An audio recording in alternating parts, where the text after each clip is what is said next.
Hey guys, this is Tom Hanks and welcome to another stream. Hey Nikachu the cat, how's it going? Yeah, so today we're gonna be playing some more automation and BeamNG.drive. Just gonna build a couple of cars, try them out, you know, all the good stuff.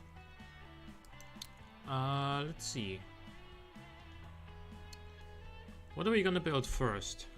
Okay, thank you.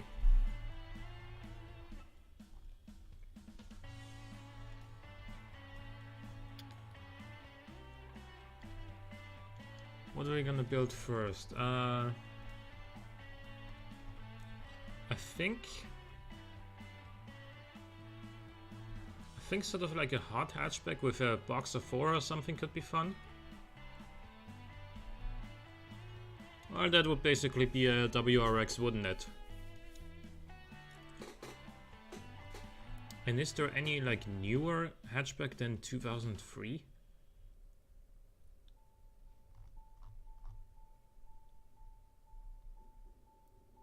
I mean, yeah, actually, I think this one comes as a hatchback, if I'm not mistaken. Let's go into the year 2015. By the way, don't forget to build and submit your cards for the community challenge that I posted in the last video on YouTube. Oh, you're back from Goodwood. How was it, man? I saw that there was a Aston Martin Signet V8 there, so the really tiny sort of Ford car based thingy with an Aston Martin V8 under the bonnet. That must have been crazy.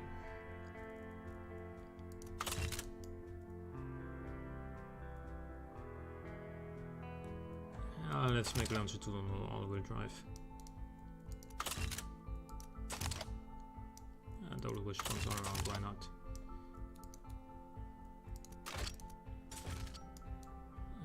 Aluminium. VVL. It was very fun, but it was very exhausting. Yeah, there was good weather as well, right? So it must have been pretty hot there, wasn't it?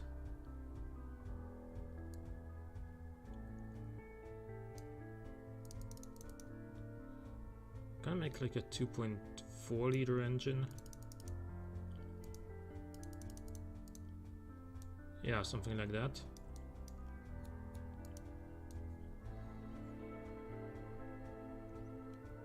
Yeah, the Signet was pretty crazy, I can imagine.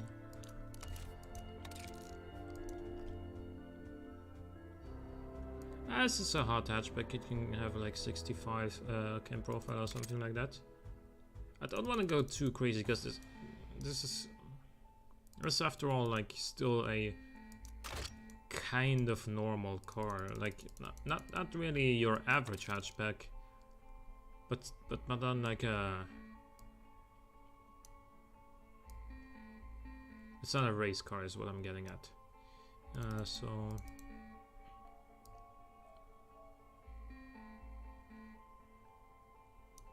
It wasn't very English weather, yeah.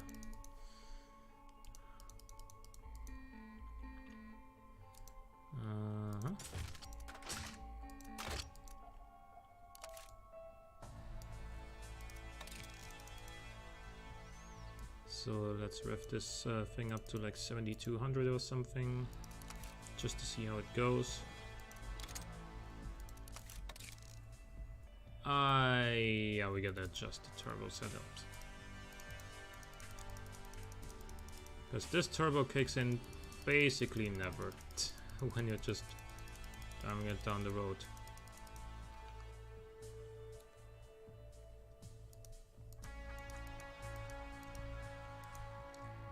Yeah, that was just those the turbine and compressor were just way too large for this sort of engine. We can rev it a little bit higher, not that much higher, unfortunately. But a little bit higher. Have you made any inline 5s yet? Yes, I have. There There was the one like 90s sedan that I did last week that comes with a naturally aspirated 2.4 liter, I believe, inline-5 with 170-ish, no, 186 horsepower. And then I also made a turbocharged version of that, which is also all-wheel drive and has 240 horsepower. So that exists. What am I doing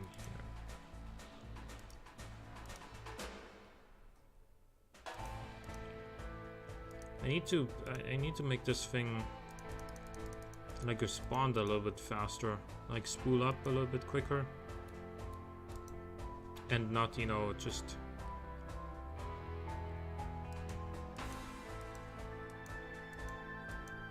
do this, for example.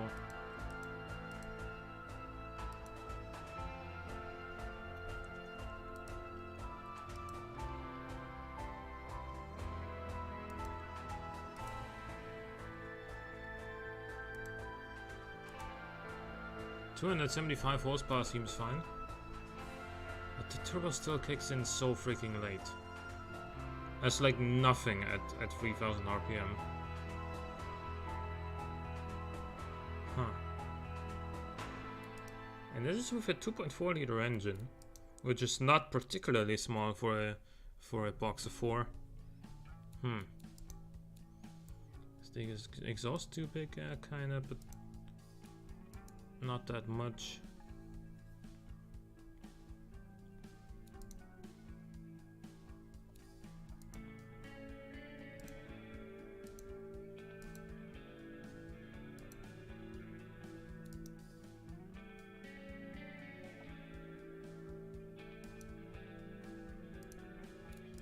Let's see if this does anything. Not really.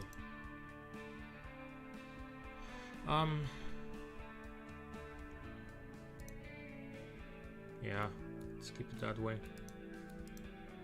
Let's see how that does overall.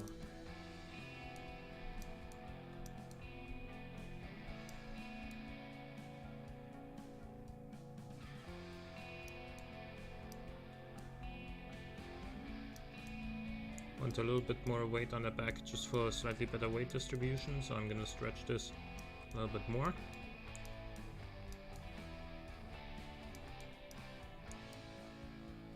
We can always flare the wheel arches more if we need to, but since this is gonna be all-wheel drive, I don't think we're gonna have to. That does not suit it all that well. Orange, yeah, why not?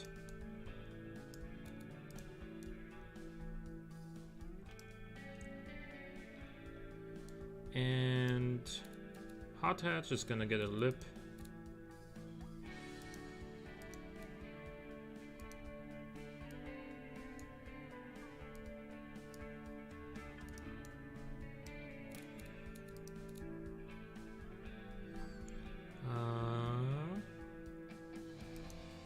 Just use something like this on the bottom here.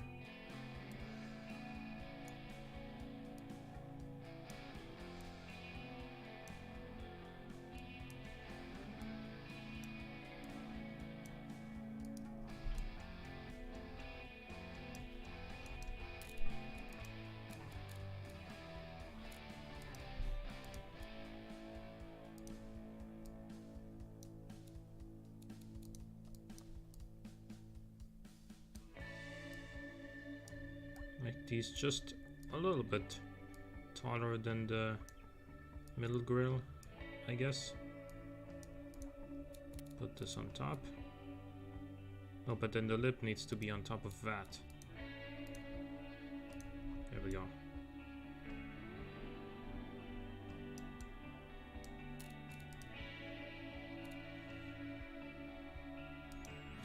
By the way, I'm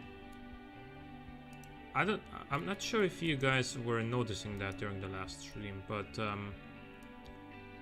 since I've been streaming in 1080p, for whatever reason, when I'm playing Beam,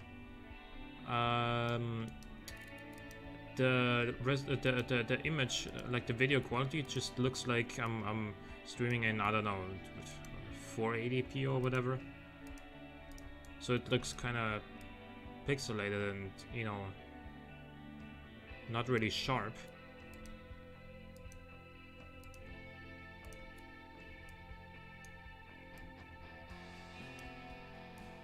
When I'm streaming in 720p, it seems to be fine though. But I've noticed that it's the same on Cone Archer's stream. So it can't necessarily. So it's pretty unlikely that that it's on my end. Could be on the game's end. Could be on OBS's end. Because I think he also uses OBS just like me for streaming. So it could be either of the two, either OBS or well, Beam.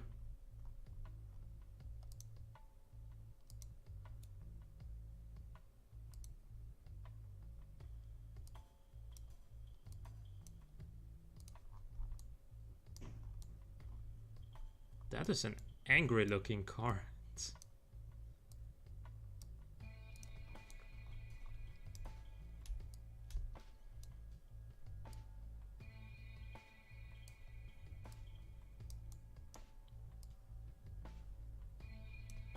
Gonna make these like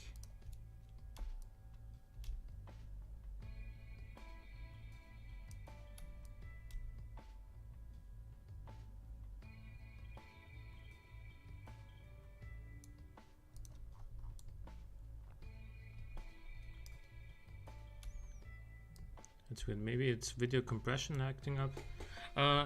Yeah, maybe something like that. But I did do some test recordings with OBS in Beam in 1080p, and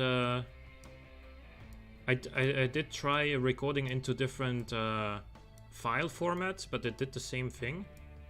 So I don't know. Might be either the game or OBS. I haven't actually had time to set up shadow play for the stream because I've never used that before, so I'm not very experienced with it.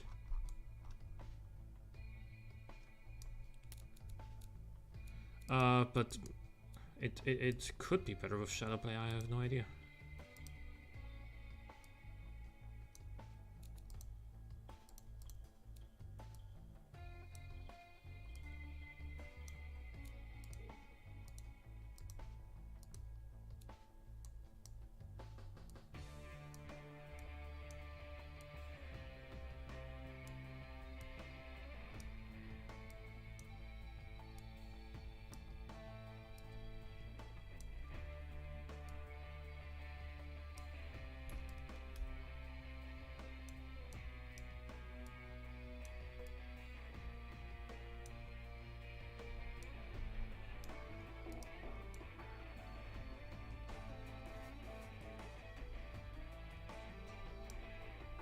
Okay, now let's find a vent that would be suitable for enclosing this, sort of.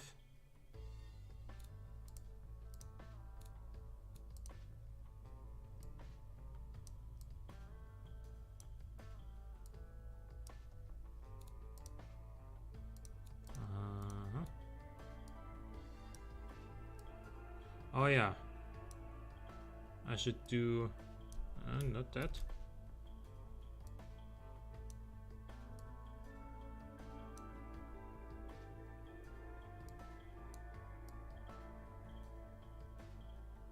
Oh man, no. That is inconvenient. If I place it a little bit further up, then it's gonna start doing that.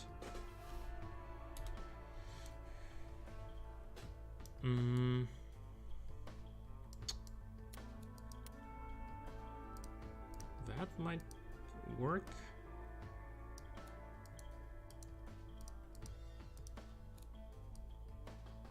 No. I wanted to do that.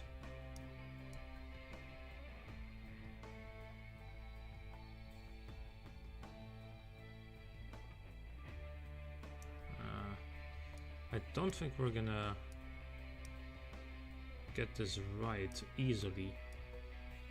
It's gonna require some work here.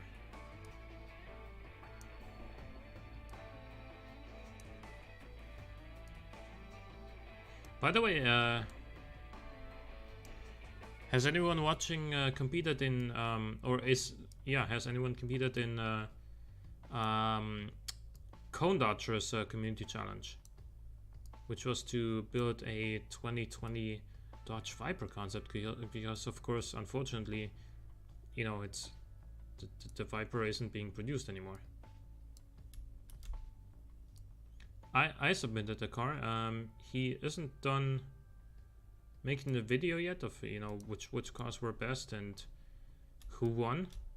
It's not like there are any prizes there aren't, but still, you know,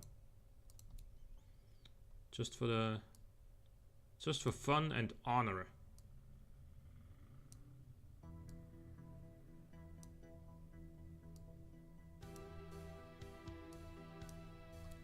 Place that up on top like so, and then I'm gonna clone you. I'm gonna put this like here.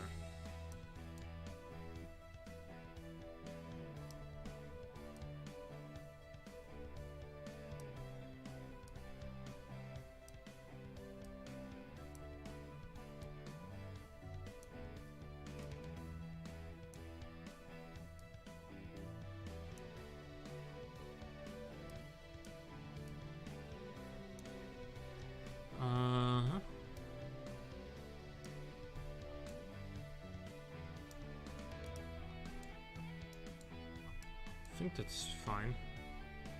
And then let's put a patch on there, like so. Could also put it here. Yeah, why not? And then change the rims for something a little bit better, like that.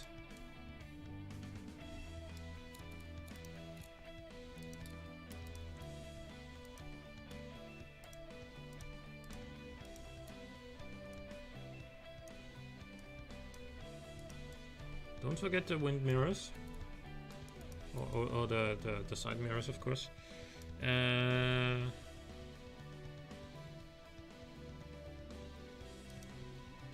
These ones? Question mark.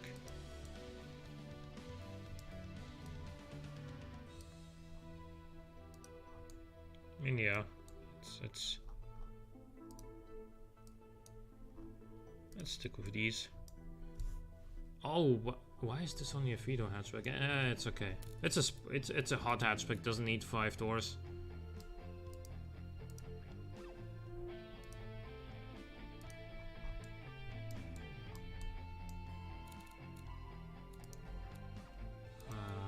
Aerial.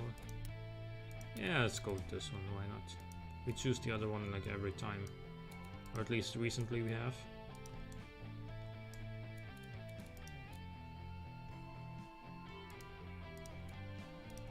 Do that.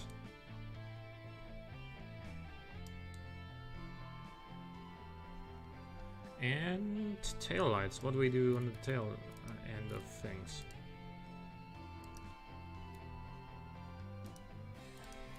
I kind of feel like we start.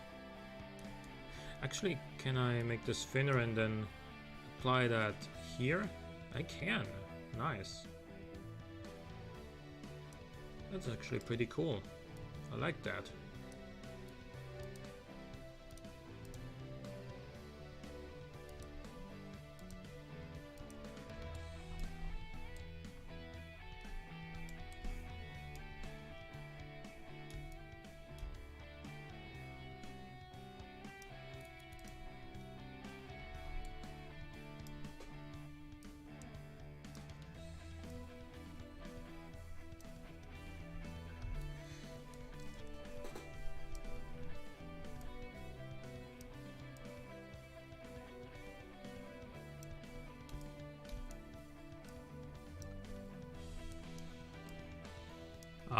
Okay. Didn't really want the door handle there.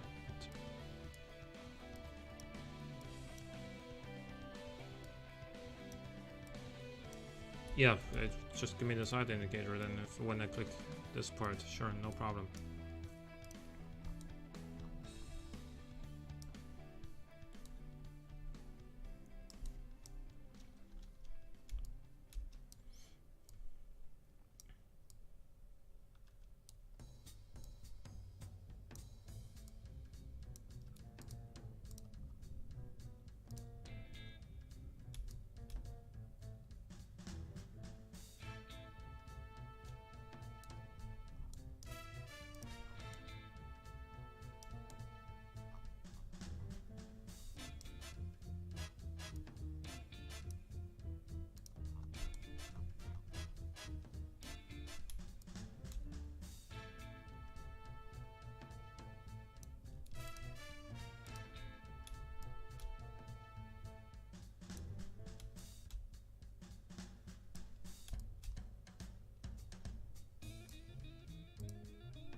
You can also make this a little bit longer.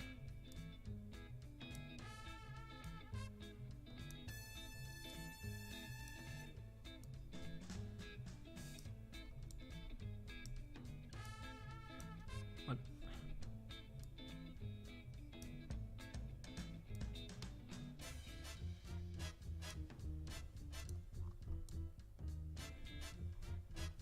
I realized that this is kind of making it look like Audi-esque, I guess.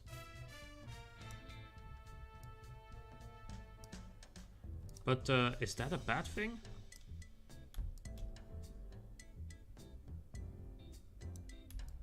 I mean, I guess in terms of originality and uniqueness, yeah, but generally I would say that Audis of today look mostly pretty damn good.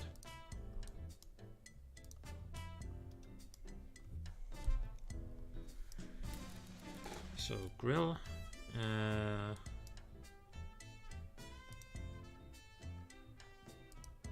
let's do that.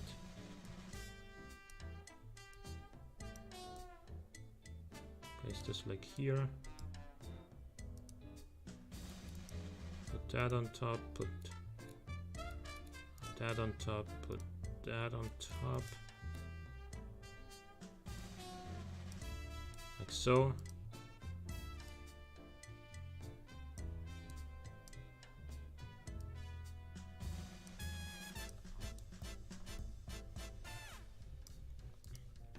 Or let's do that actually. And then put the badge on here.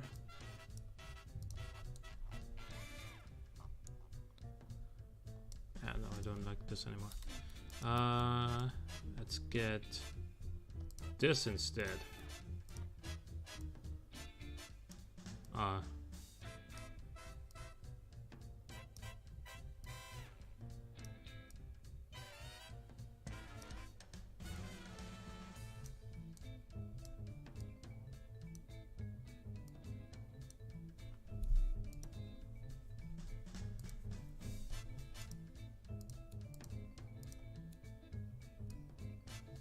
Okay.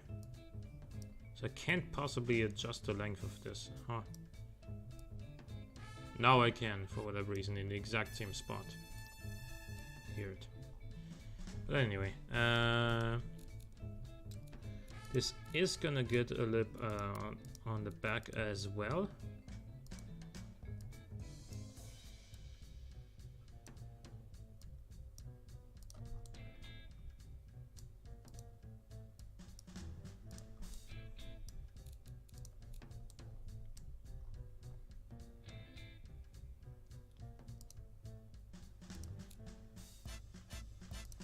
And a diffuser that's smaller than that, because it is, after all, only a hatchback, not a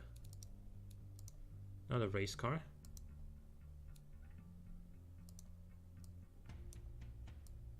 Okay.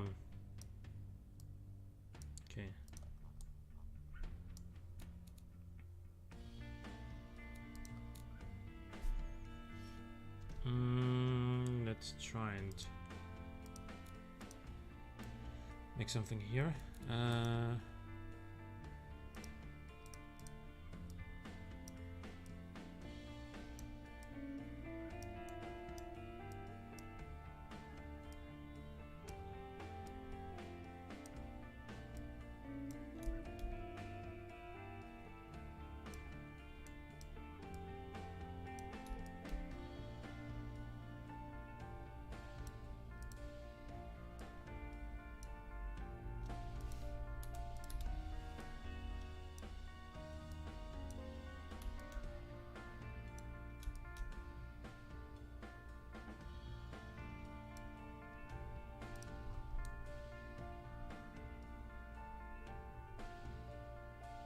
Oh yeah, still need exhaust too, don't I?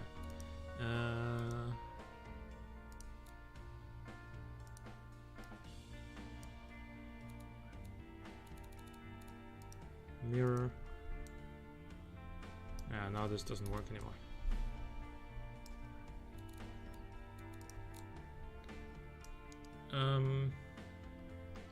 Guess I could just go with, where is it?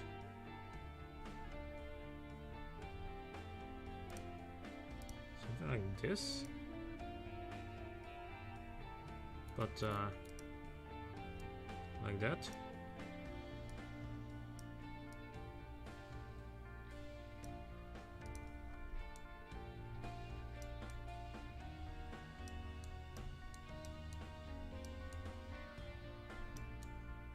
I think that looks okay for the time being. Oh, what we still need to do is change that.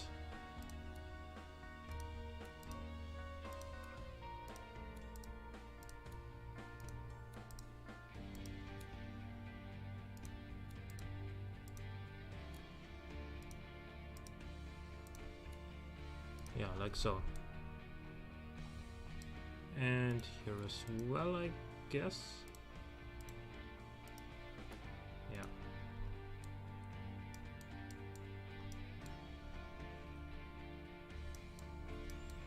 Okay. All-wheel drive we set. Then this gets a sequential gearbox. Sort of like a rally style, if you want to call it that. It should get relatively short gearing as well. It's gonna get a geared limited slip diff. We're gonna adjust the power distribution a little bit later. It's gonna get sport tires. I think 225s all around should be okay. 18-inch rims is fine. Still got a decent amount of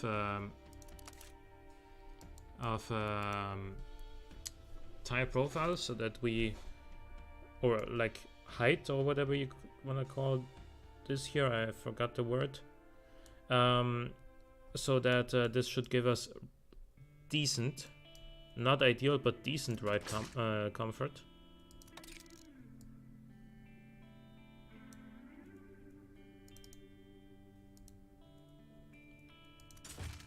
Ever since I first played Beam as well, with some of the automation cars, I went with much bigger brakes than before,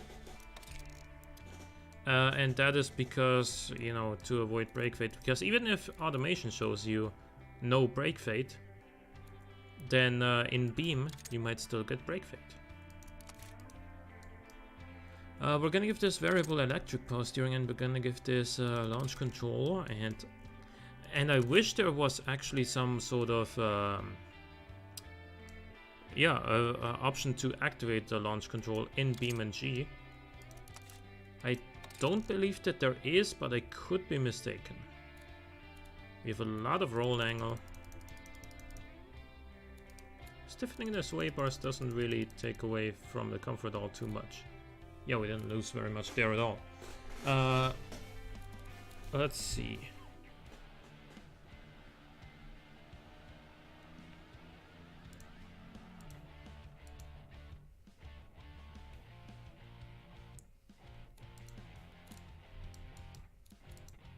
How fast are you? 5.5 seconds. It's okay.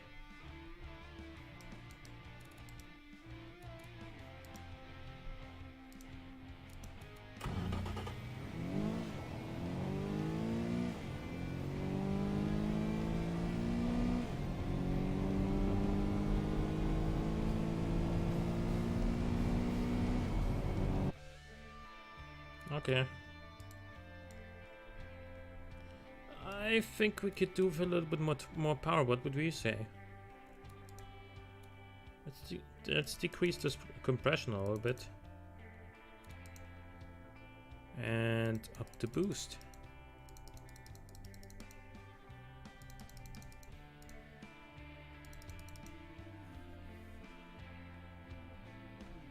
Okay, now the compressor is gonna give us a lot of value. 290 horsepower. Now we're making the power too late. And also the... oh, man, this kicks in so freaking late. Okay, that's bad. Should we go up to like 2.5?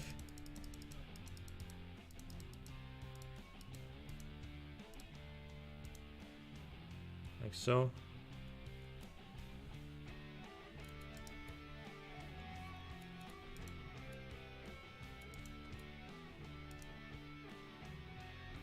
$297.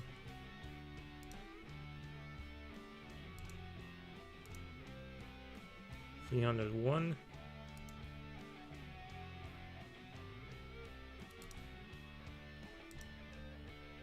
$302 horsepower now.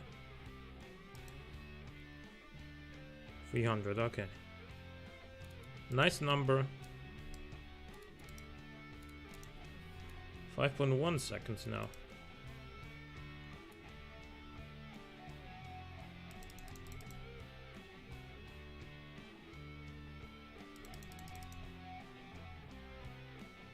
Okay. 5 seconds flat. Nice.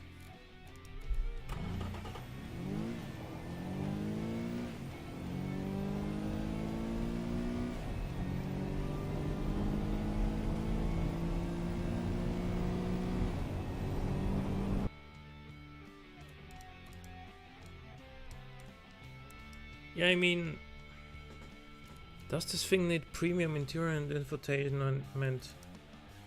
How much does it cost?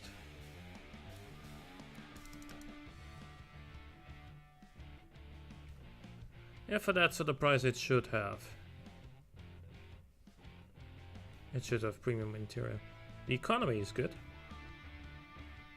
relatively speaking.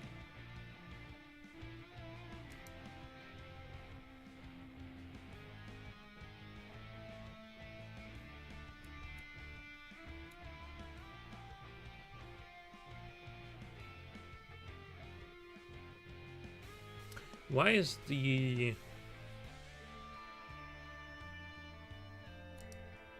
which one of our stats is so bad? Comfort, yeah.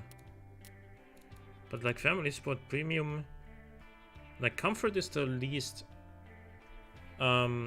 important one of the 5 main stats. So with that in mind, we should actually be doing better than this, I think. Because we have a lot of drivability, good sportiness. Not amazing sportiness, but good sportiness.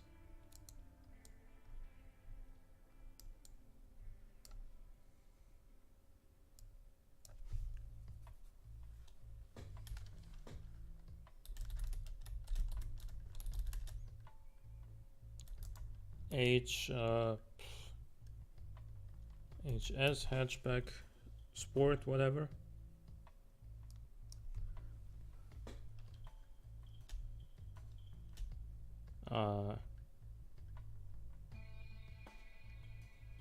HS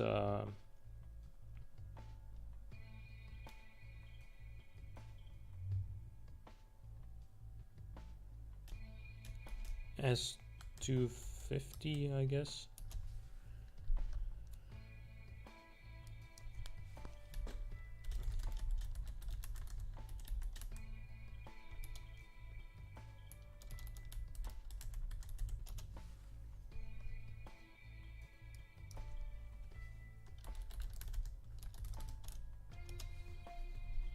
Gonna save that. What else should we build? I mean, I'm gonna export this right now, but what else should be built before we head on to Beam?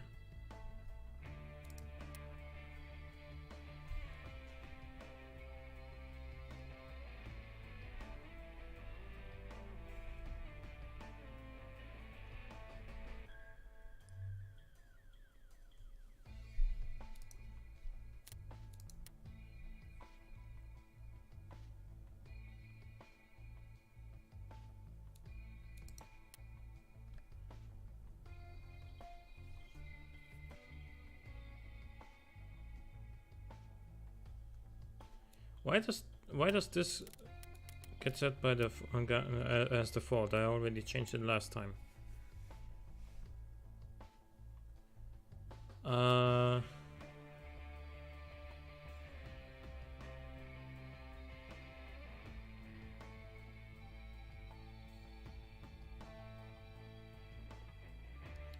Haven't really made a van in a while.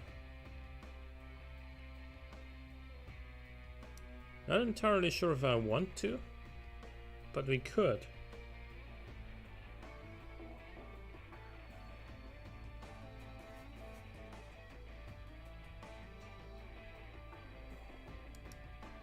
Sure, let's make a van. So that will have corrosion resistant steel. It's gonna have a ladder chassis, I think, from corrosion resistant steel. Transverse engine placement. Actually, can we make it rear engined? We can't. Not this one anyway. Front suspension. Do we make like a solid axle on both?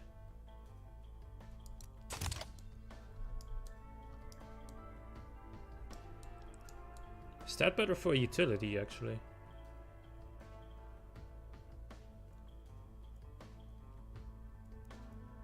Seems to be, yeah.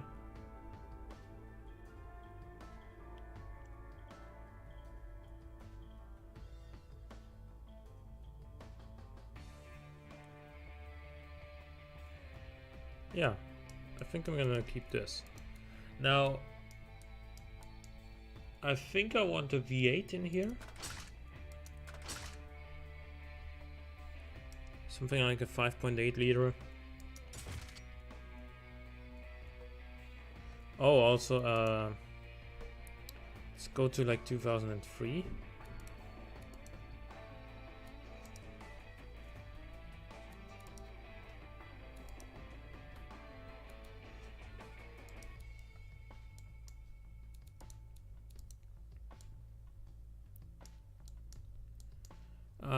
And this is gonna be a pushrod engine.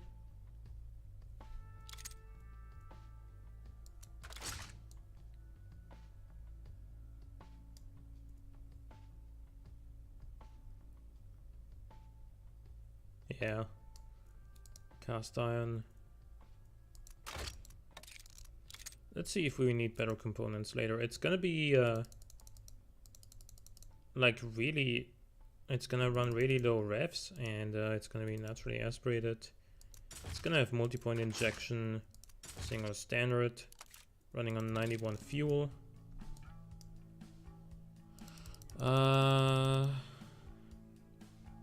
Gonna rev to like 5300 or whatever.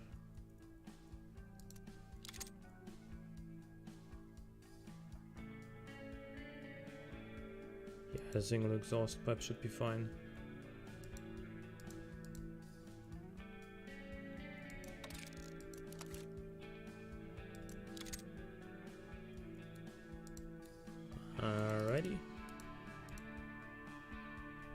182 horsepower.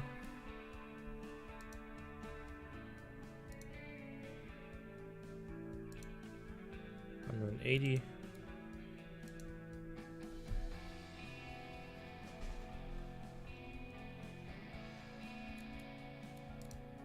Well, it's a 4-liter now, isn't it? Yeah. Wanted the bigger one.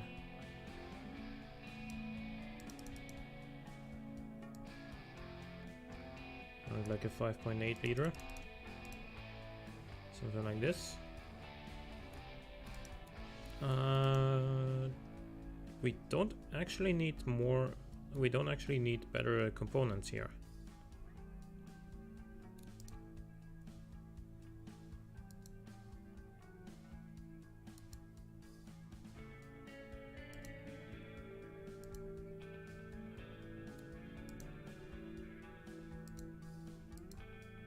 $253 horsepower. Okay, that's some power.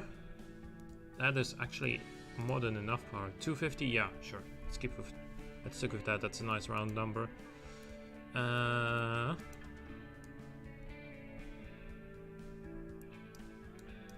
Let's make it like this.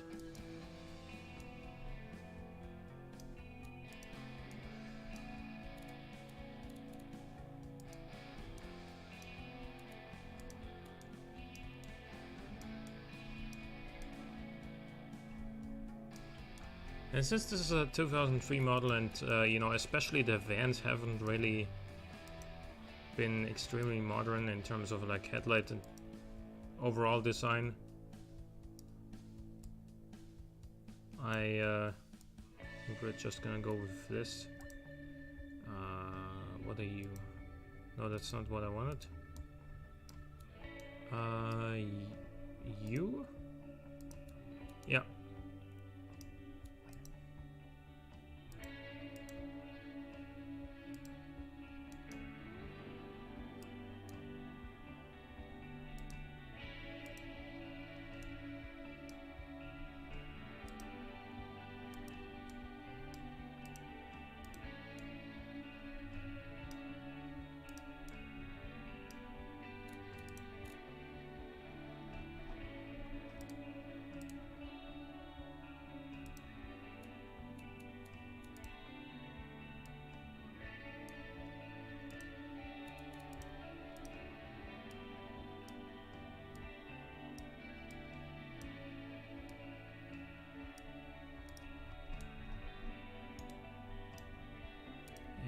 Put the badge on it.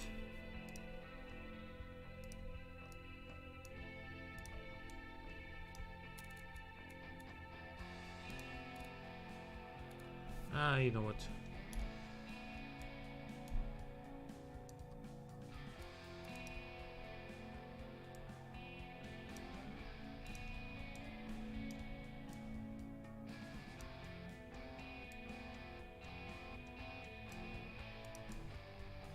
And then just something like this.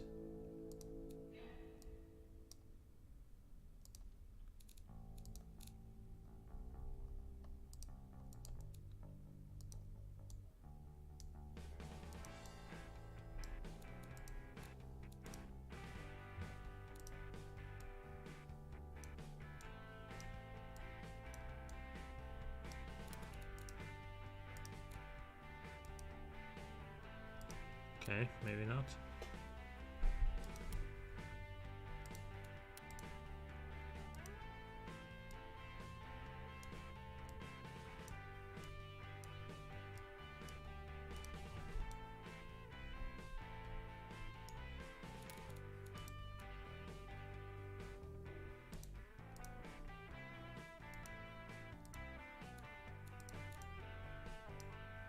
And maybe I should actually make like dual ones of these.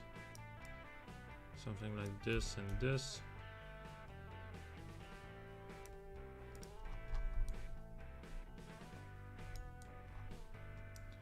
Side indicators are important, as are rear view mirrors on vans.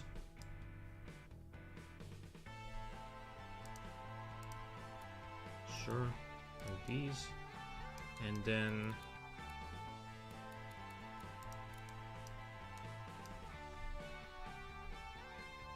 I think I'm gonna go with these maybe, just to keep them, just to keep this overall van from being like super wide, wider than it needs to be anyway.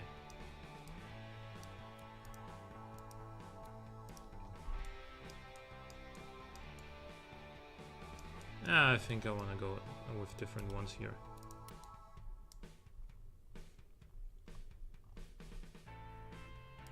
Like these.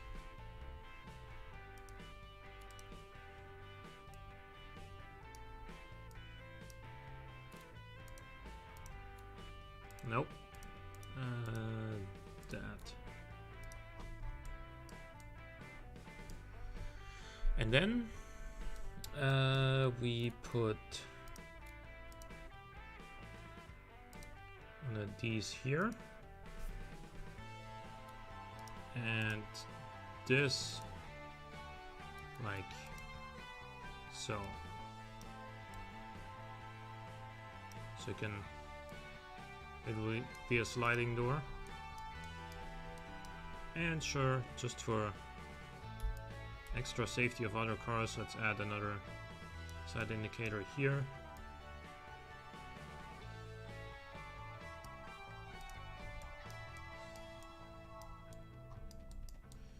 And tail lights, I don't think we want anything fancy.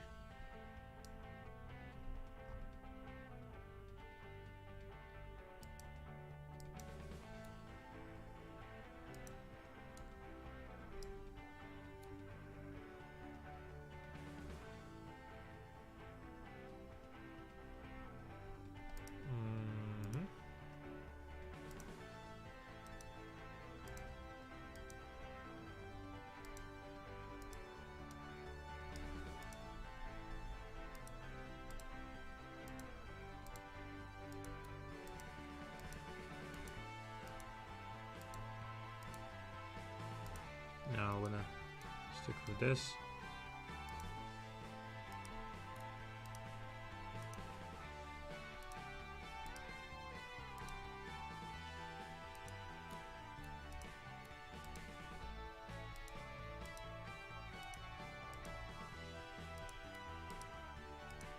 I don't know what that does. Okay, but I think that's pretty much gonna be it. It's gonna have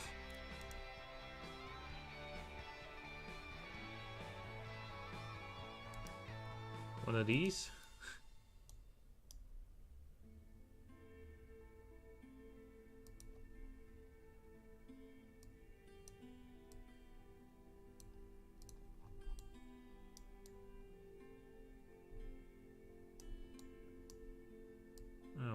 I wanna have it on the right side. Maybe I don't want it at all. You know what? Let's get that maybe.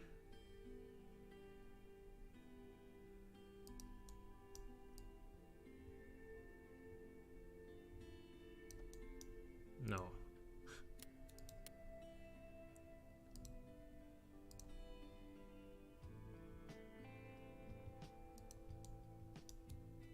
That, yeah, okay, that's good, or fair enough anyway. All we need now, I guess, is like, you know what, I'm gonna give this more brake lights. I'm gonna give it this like a third brake light over here. Let's see.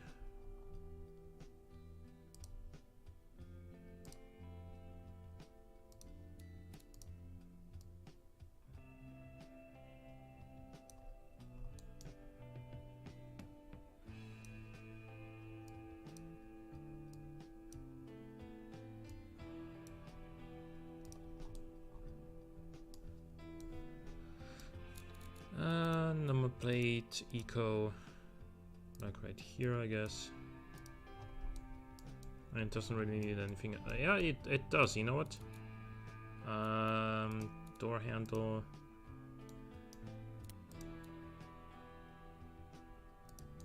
That's gonna be the one to open the trunk.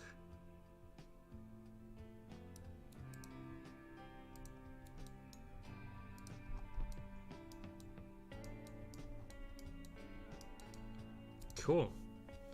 I don't really want to send 250 horsepower V8 only to the front wheels on this van. So also, what kind of rims do you want? These? Sure.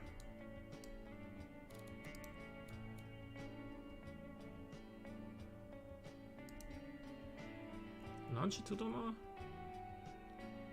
I don't think I want this to be rear-wheel drive. Ideally, it would probably be all-wheel drive. Let's go with that. Then again, all-wheel drive wasn't really that popular with vans in 2003. Whatever. It's a game, isn't it? Let's give it this normal automatic, like if... Ah.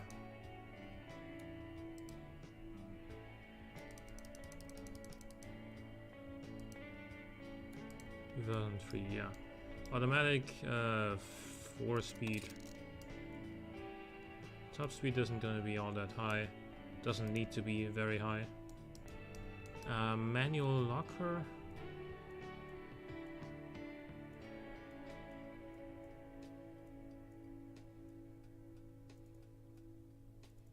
Open diff.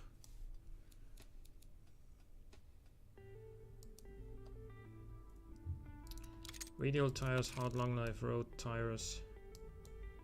215s. 205s.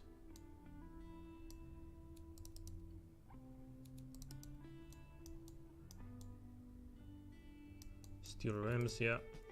This is gonna have vented discs up front and solid discs on the rear.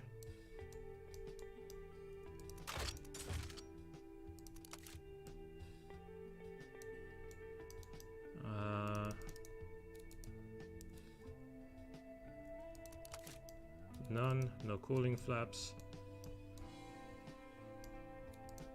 Sure, let's have a bench up front. And then standard and 2003, yeah, basic CD. Hydraulic power steering. ABS. Standard 90s safety at least. And then like...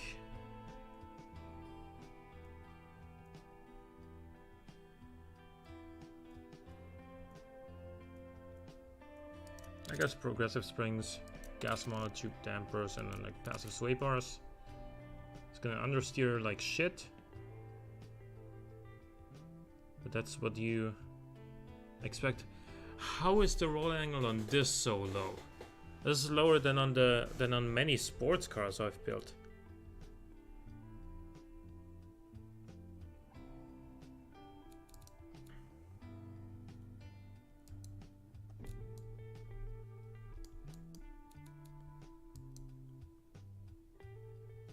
$50 meters of braking distance. The 0 to 100 isn't actually that bad. Neither is the expected top speed actually.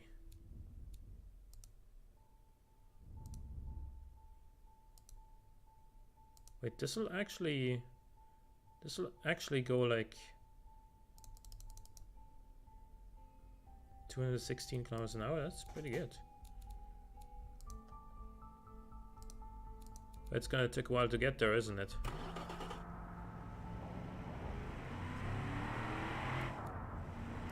Your internet connection was acting up. Oh, I'm sorry for that.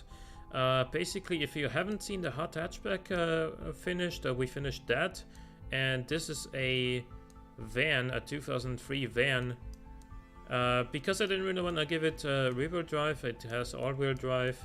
It's got a 5.8 liter V8 with 250 horsepower in it, an automatic gearbox, 4-speed, lots of like relatively cheap and outdated stuff, like solid.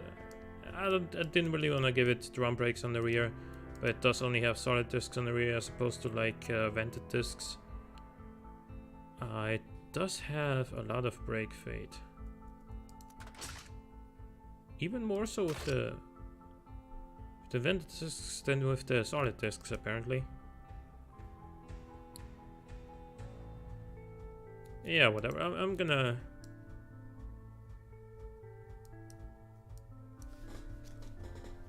save this as is.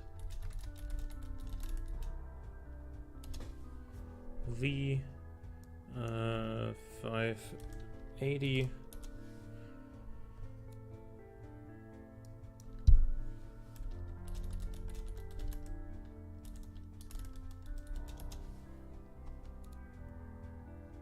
The engine should be from 2003.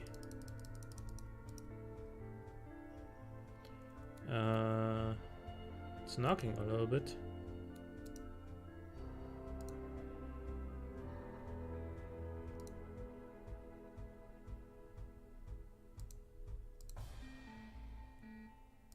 Okay, yeah. We need to 247. I can probably get back up to 250, can't we? Yeah, we can.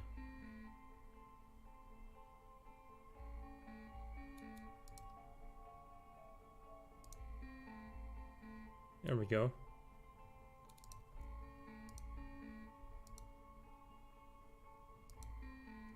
Why is that so effective all of a sudden? Let's do this.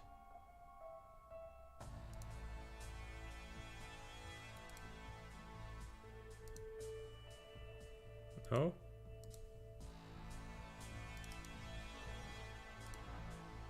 There we go. Okay. Fine.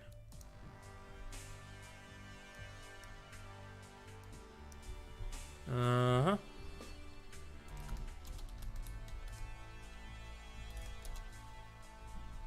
Right, save that.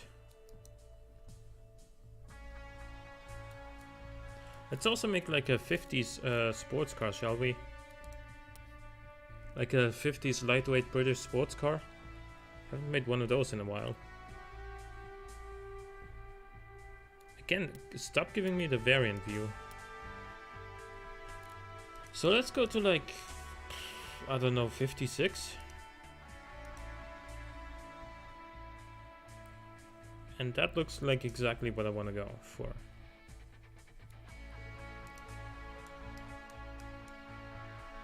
Steel to make it cheap. Space frame, steel, double wishbone.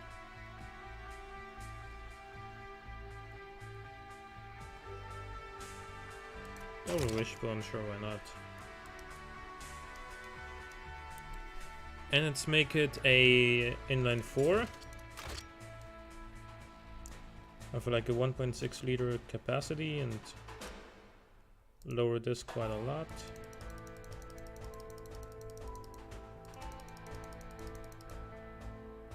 There we go. They did have overhead cam design back in the day. I'm gonna go for 2 valve per cylinder setup though. No aluminum head, even though I do think it was sometimes used even in 56. I want to keep this a little bit more basic. That needs to be quite a bit lower. Of course, there's no turbos. Let's go with a 2-barrel performance setup. 98 run, because nobody cares. Tubular headers.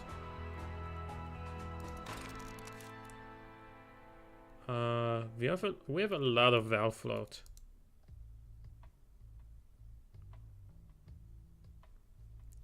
Why do we have so much valve float? Actually, let's adjust the bore and stroke ratio a little bit. See, that actually did help.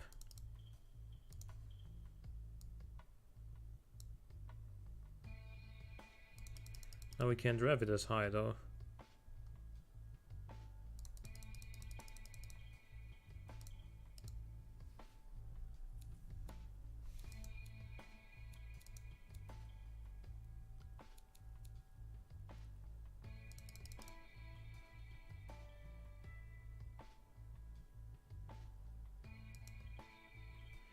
Yeah, 84 horsepower for a car like this isn't even that bad, and we can actually up the compression by quite a bit still. Can we get up to 90 horsepower, please?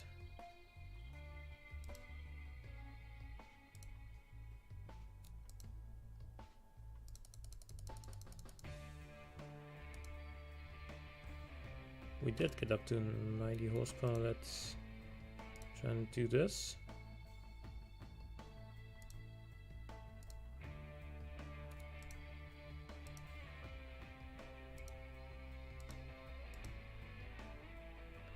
Yeah, okay. Convertible, because that's what they had back then in Britain.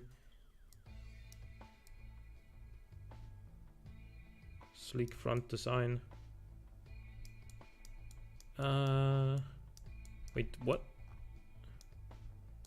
What are these gray parts?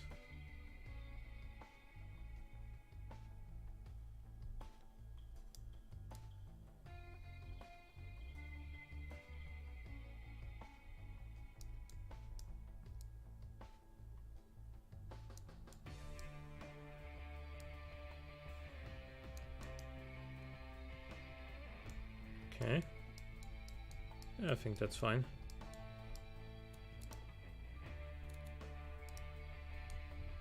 British Racing Green. I think that's supposed to be chrome, but it glitched a bit. Is there supposed to be chrome here? Would look a little bit funky.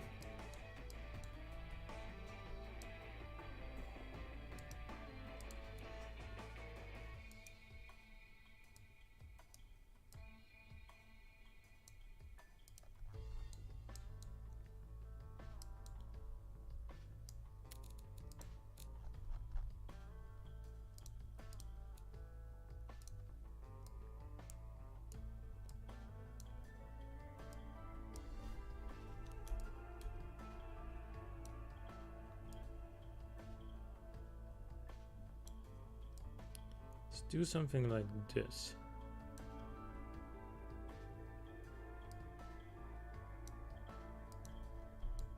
Right. And then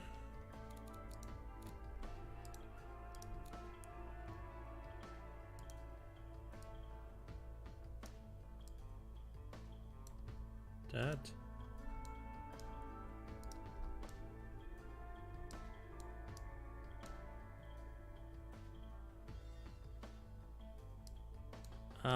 It's not in line with the indicator.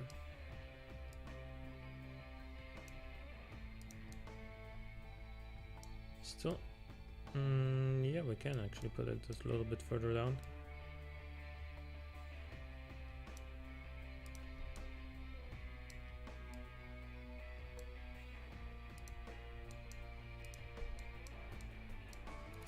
And then let's put like 2 of these here.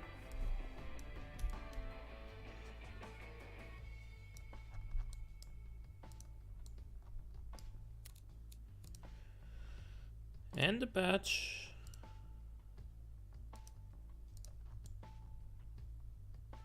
And then the number plate would go, let's see. I don't want it here, I want it down here then.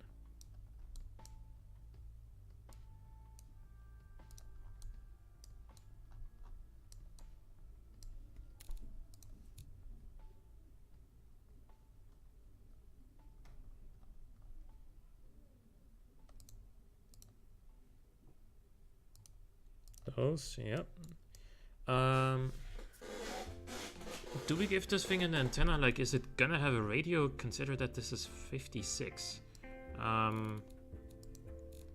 don't know actually. Probably not, because like you know, the sort of onboard entertainment that we have today and have had for like, I'd say at least 20 to 30 years or whatever. At least that's when, you know, having more equipment, more and more equipment has really been a craze, I would say. That wasn't really a thing back then. Sure, there were luxury cars that had, you know, a lot of things that other cars didn't, but for your average car, it didn't really matter. Like what did, for example, what the Fiat 500 came out in '57? What did it have inside? Well, pretty much nothing.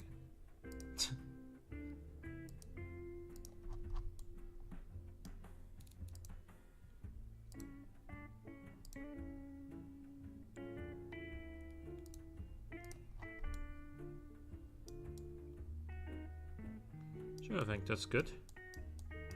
We're gonna change the rims.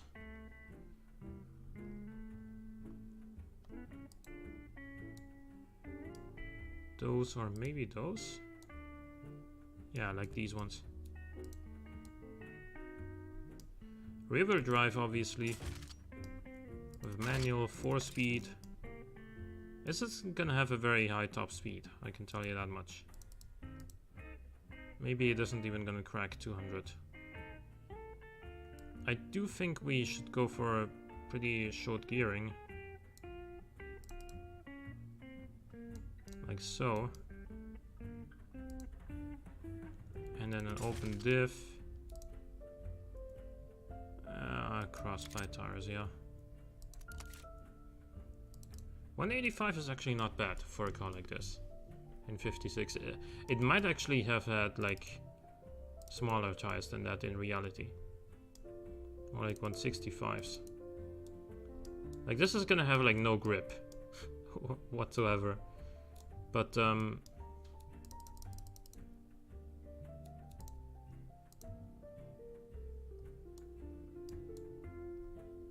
15-inch rims, cause why not?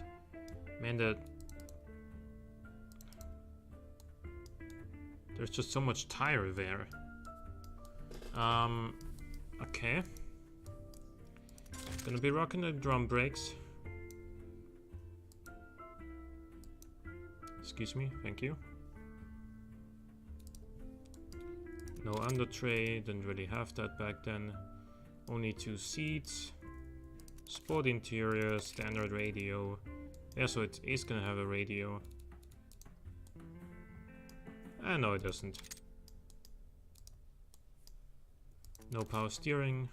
Standard 50 safety.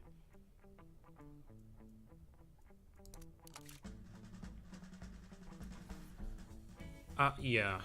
The cornering Gs are not that good. But the roll angle, again, for whatever reason.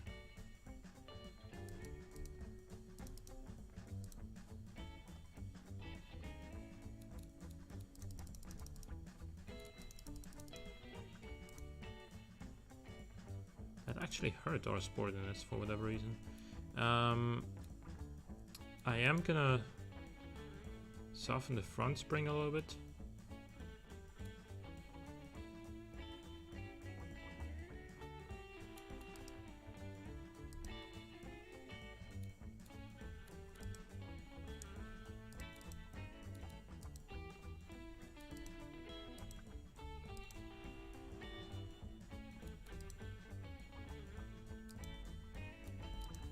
Well, yeah, so we don't really have a whole lot of sportiness, because we don't really have an engine to support that. It's only a 1.6 liter. 90 horsepower from a 1.6 liter is not bad at all in 1956. But it still takes 14.8 seconds to reach 100 kilometers an hour, so.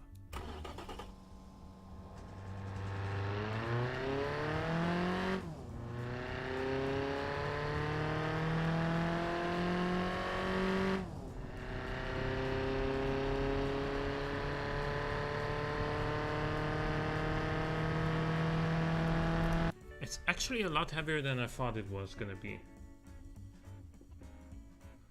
That might be a problem.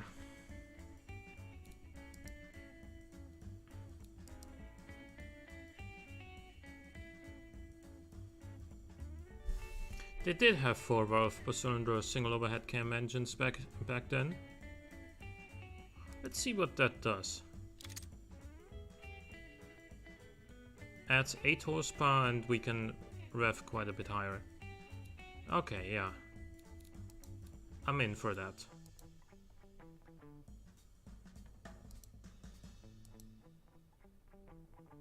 Well, not a lot higher, but a little bit higher we can rev.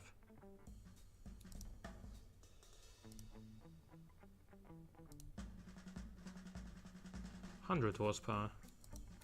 See how much of a difference that makes. 13.6.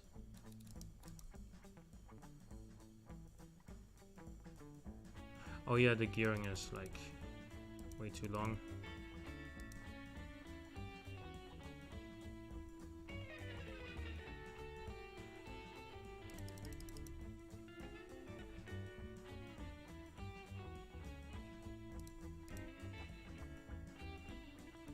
I think that's good now.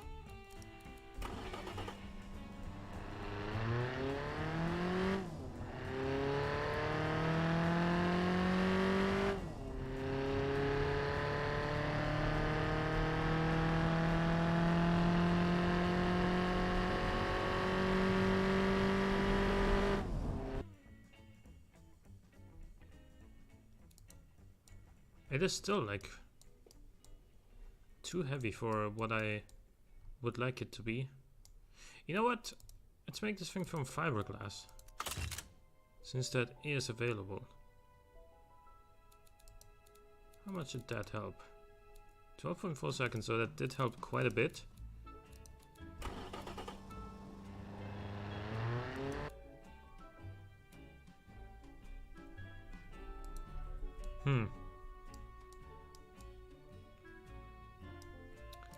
Not expecting very much wheel spin, but we do have 5.7%.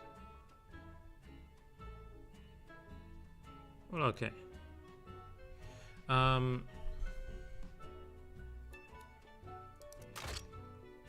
Locker diff does actually help. But I still think we want to keep it this way.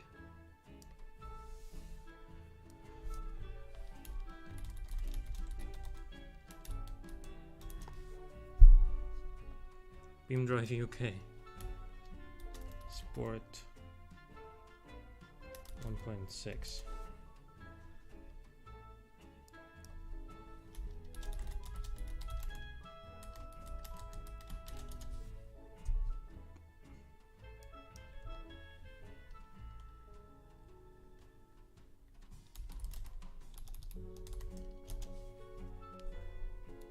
Right. Now let's export all of the cars that we built. I think I already exported this one a little bit earlier. Let's export the van and also the British sports car that we made, and let's drive all of them.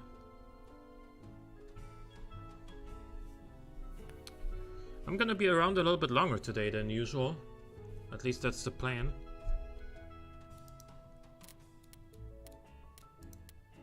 So we can have some more fun.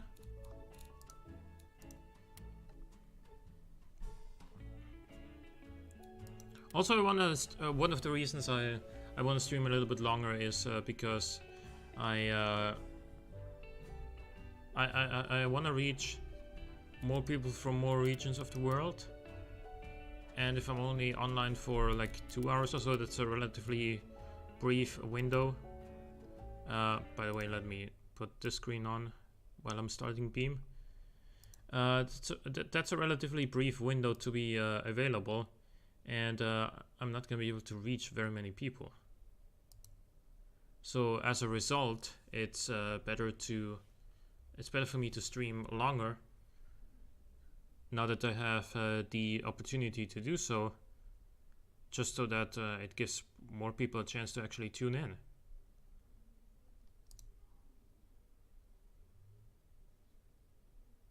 taking a little bit. Yeah, for whatever reason, Windows doesn't seem to like me going to Beam full screen.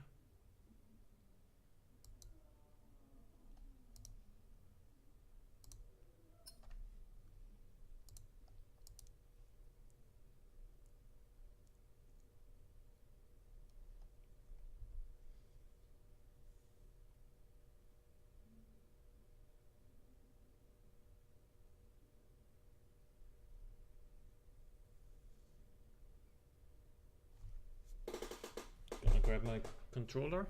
There we go. Yeah, so let's try and see well what we just built. Is it any good or not? Some old cars are prone to catching fire after a crash, but modern cars are much safer.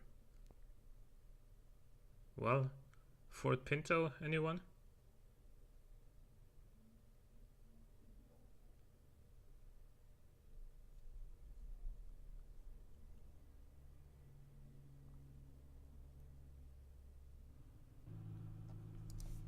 Okay, so let us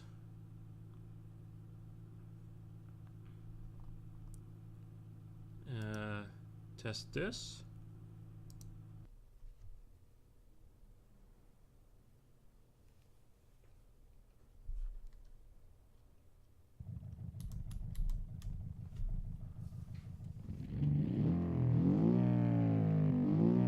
Sounds good.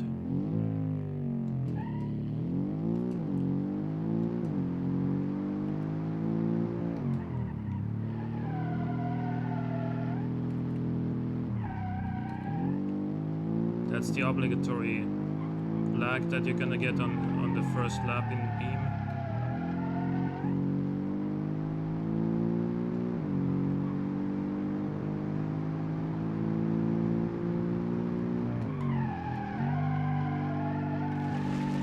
Now we don't really have very strong downforce on this car. So in the higher speed corners there might be a little bit of, like it might be a little bit of an issue.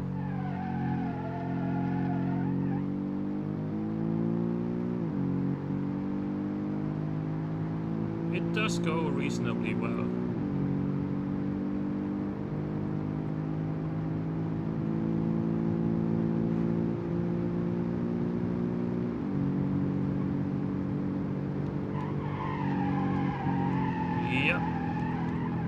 That's pretty much what I expected.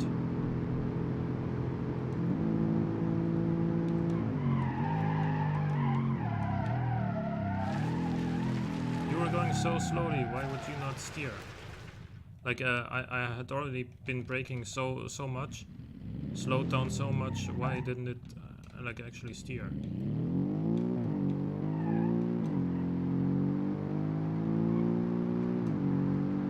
It does feel pretty quick off the line, I have to give you that.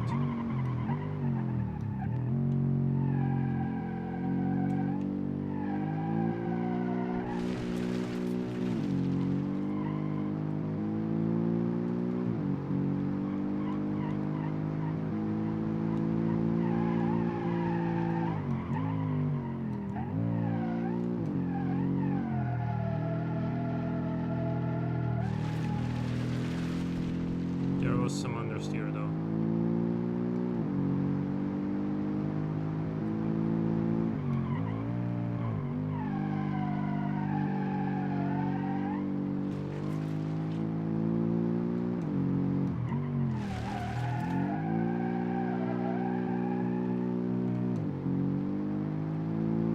Yeah, this thing could use some downforce, I think, or wider tires, I guess.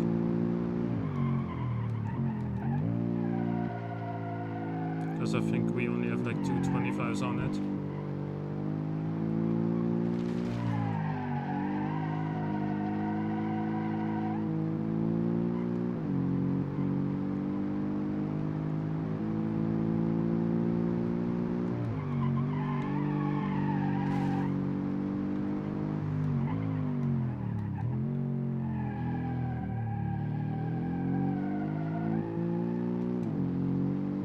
But the engine feels solid on this one.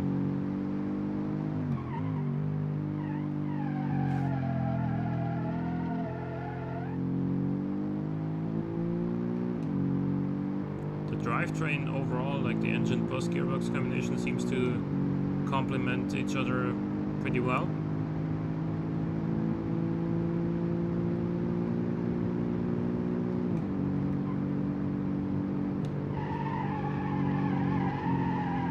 So let's just do that. Oh no, that time it swung the other way.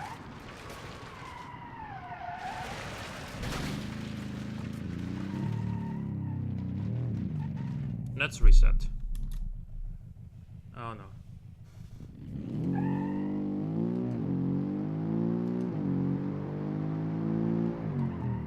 That's a reasonably quick 0 to 60 time, if I do say so myself.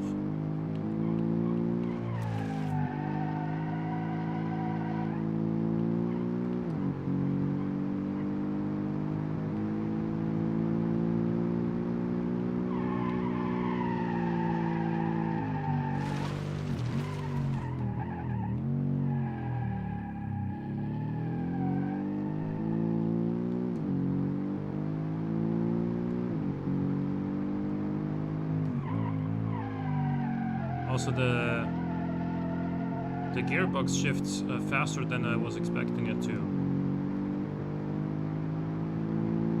It's really like, bam, instant.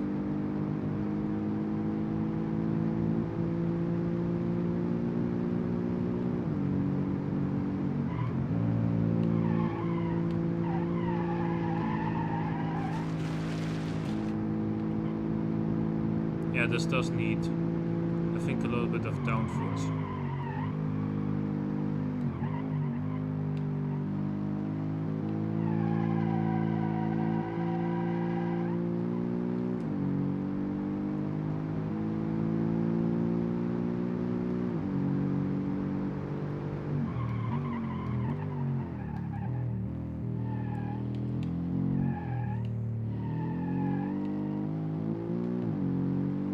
Okay, so this one needs a little bit of downforce. Oh, why the? I think it may actually be the tires.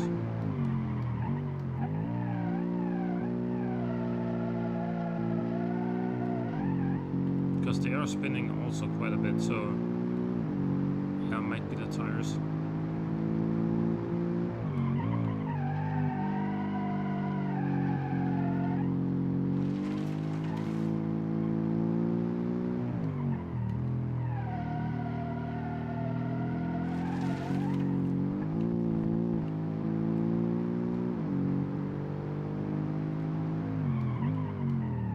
Okay, let's actually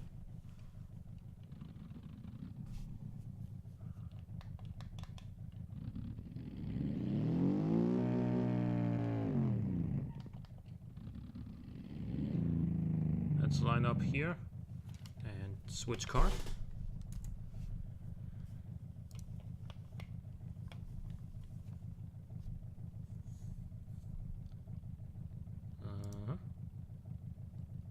Sure. Try this.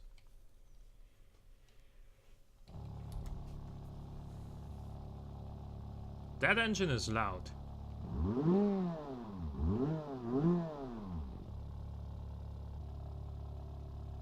Yeah, this engine is quite loud and idle, isn't it?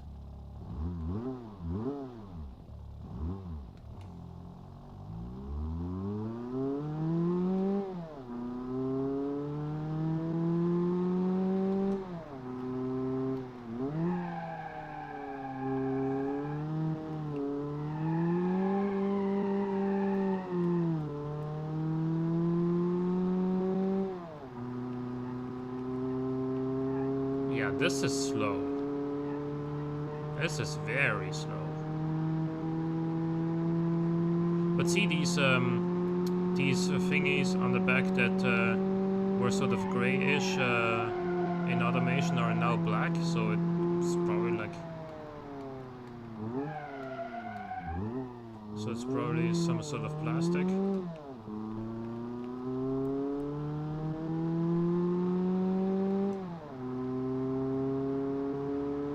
Also, this car doesn't have brakes apparently,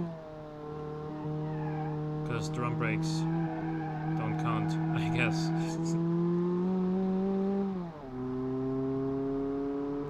If we ever reach enough speed that we would have to brake for this upcoming corner, which I don't think we will. But then yeah, we're gonna have to brake really early if we do have to slow down indeed. I don't think we are gonna have to slow down, to be honest with you. Because we should be able to take this at like less than 100 miles an hour just fine. Yeah, no drama. Okay.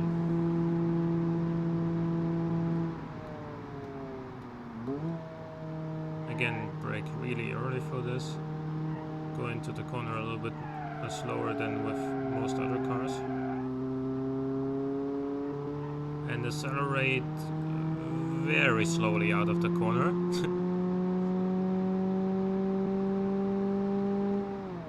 Hitting top gear.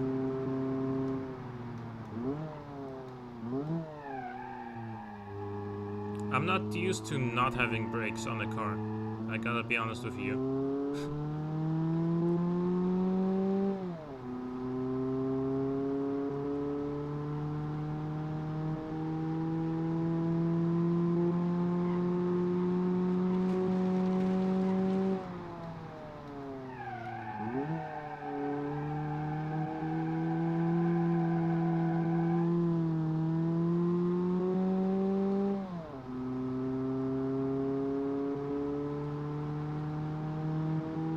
Okay, and so we're getting close to finishing one lap in this.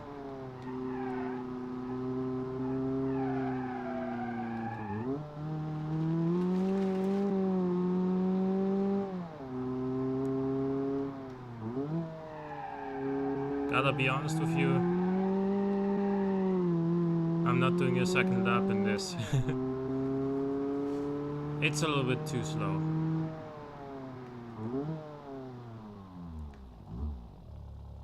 And we're actually over the starting line. Did you see how early we started braking? No. Let's drive the van for a second.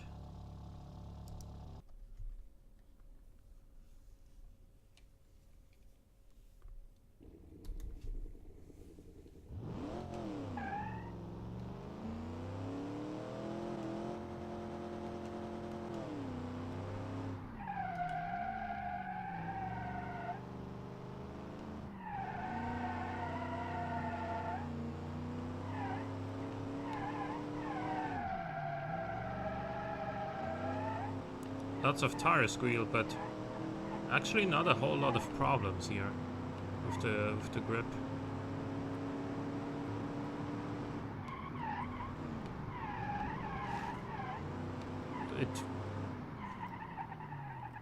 But this thing is large, dude. It looks like not so much driving a van, but a school bus.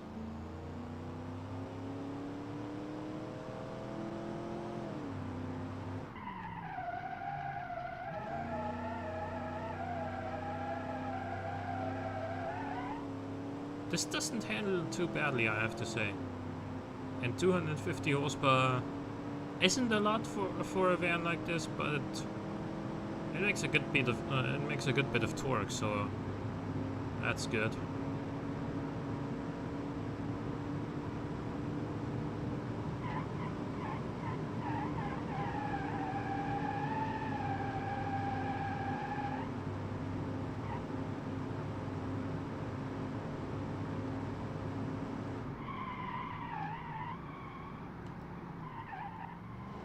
Okay, it did get a little bit wobbly there on the braking. That is to be expected with such a high center of gravity and also like literally zero downforce.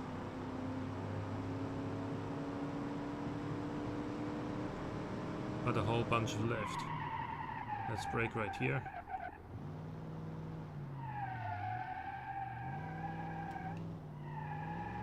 Yeah, this would return a much faster lap time than the British sports car we just drove, simply because it actually has not a lot of power, but an okay amount. And it grips. To be fair, the British sports car did also have a reasonable amount of grip, but well, it's rather just because it didn't have any power to unsettle it, really. I guess the tires were fine, though.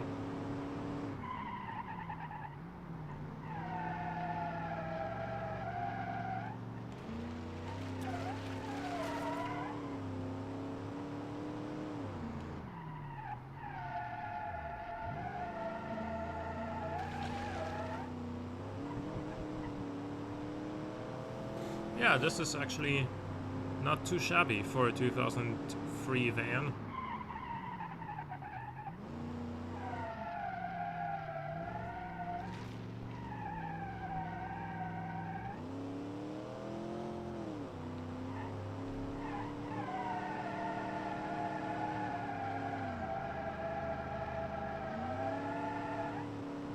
The downshift makes a good noise too.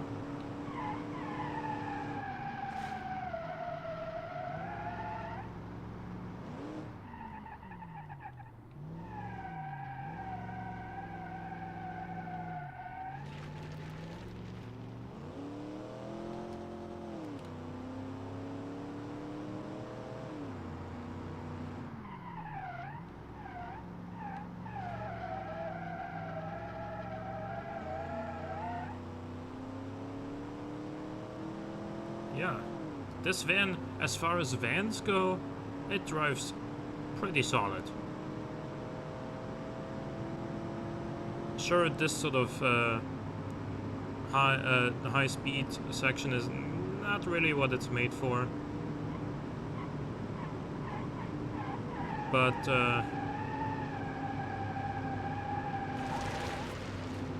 little wall tap there. But it does handle the rest of the course just fine, in my opinion.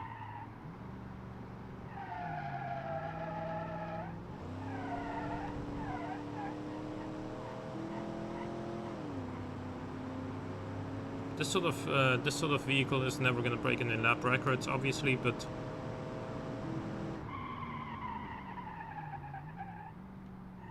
as long as you brake early enough. Even then, the brakes aren't even that bad.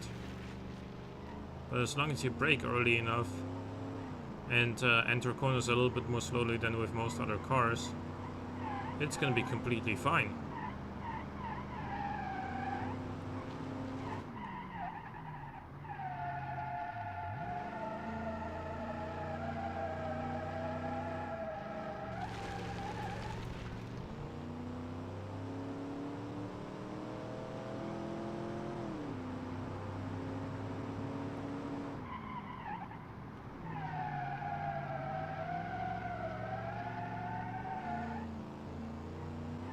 Yeah, it's good. By the way, now let's jump into something that's maybe a little bit more interesting. I'm gonna show you guys my entry for Cone Dodger's 2020 Viper Concept competition. I have it exported into Beam. So let's see.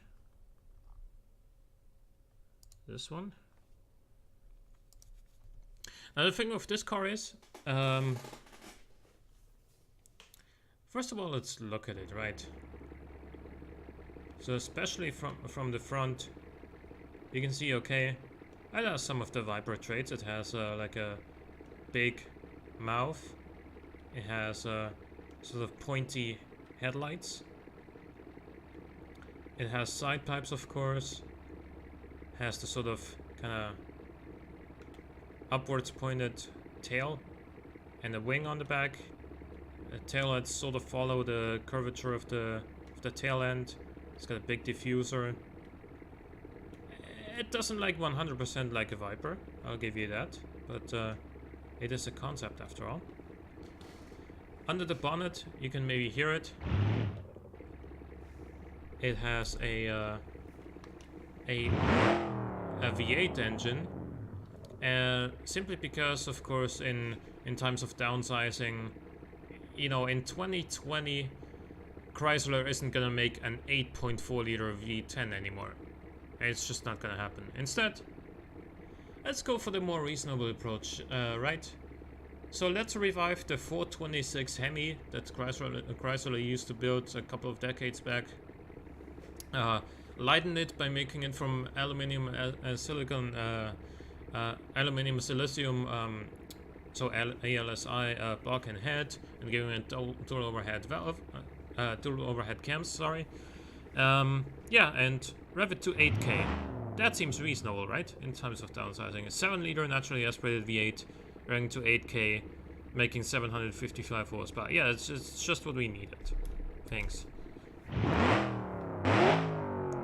Damn, this is loud. Let me check something real quick. Is this too loud, maybe?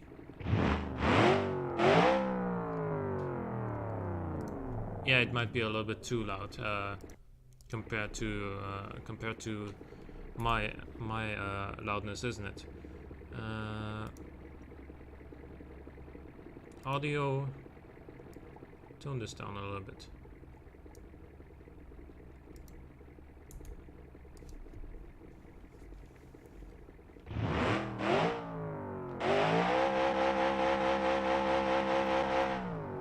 Yeah, that's what we needed in terms of downsizing. The car that does that off the line.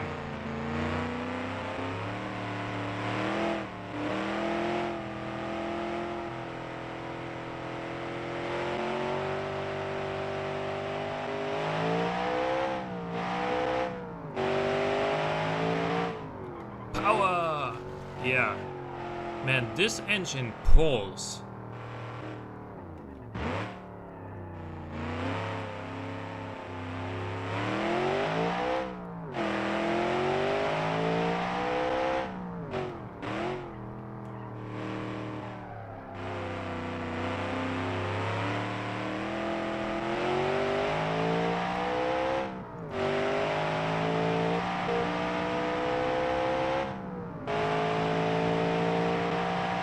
Look at that speedo climb.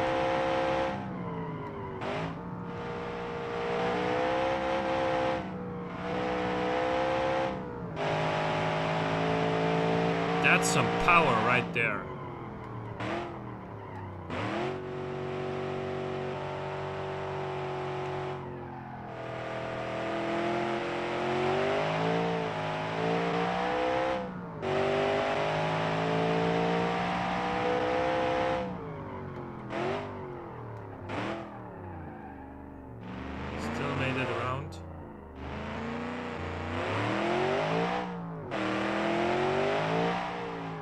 Oh my god, I was looking at chat for a second and I already spin out. That's a Viper for you. That's a Viper for you.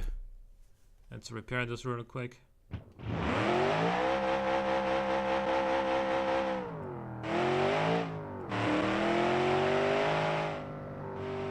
Just to remove any doubts.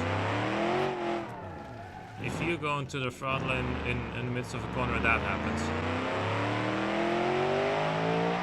If you give it too much throttle anyway. I have tried to, you know, sort of make it somewhat drivable.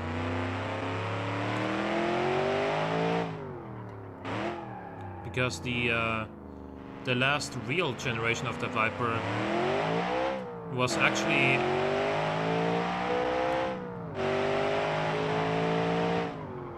not quite as like crazy and not quite as much of a widowmaker as the ones that went before.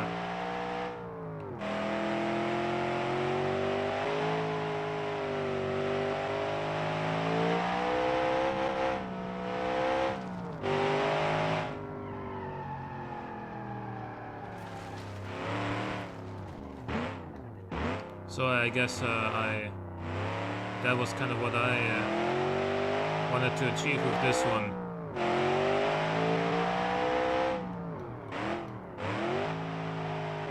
Like, make it somewhat drivable if you're If you're careful with your throttle inputs.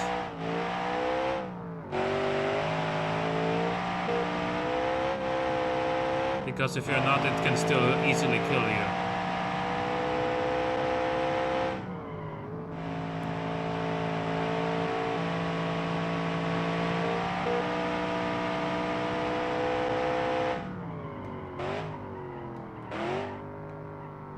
But goddamn that engine.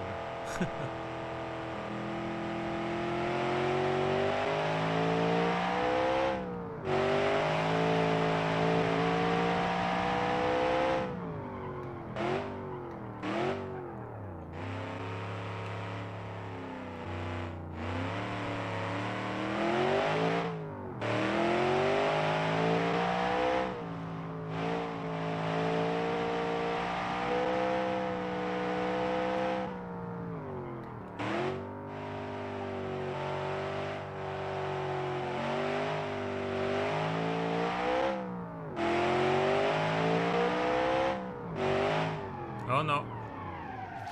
Yeah. We lost our wing. We lost like 80% of what made this thing so good, especially in the high speed stuff. So we gotta respawn real quick.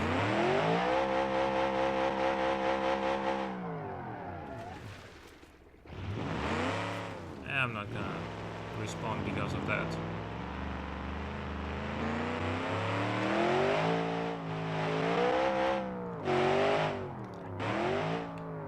Actually, let's go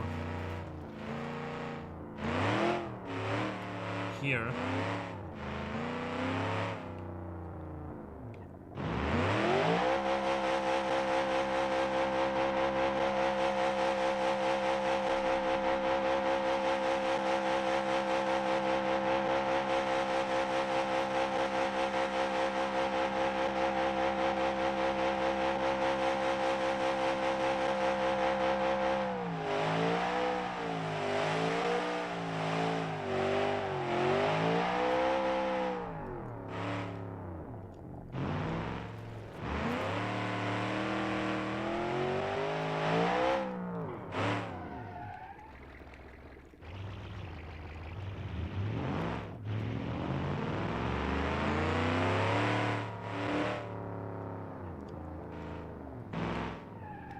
Wow, how tight is that corner?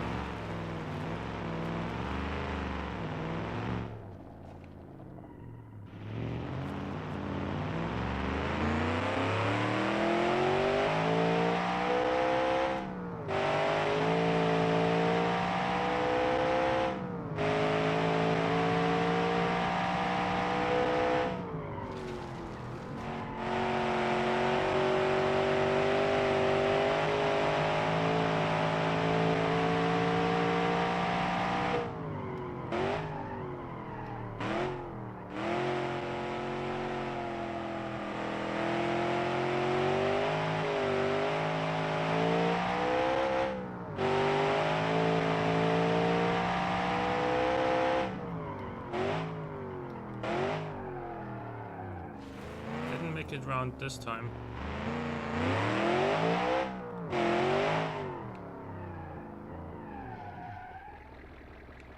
Yeah, we did damage the front on that impact.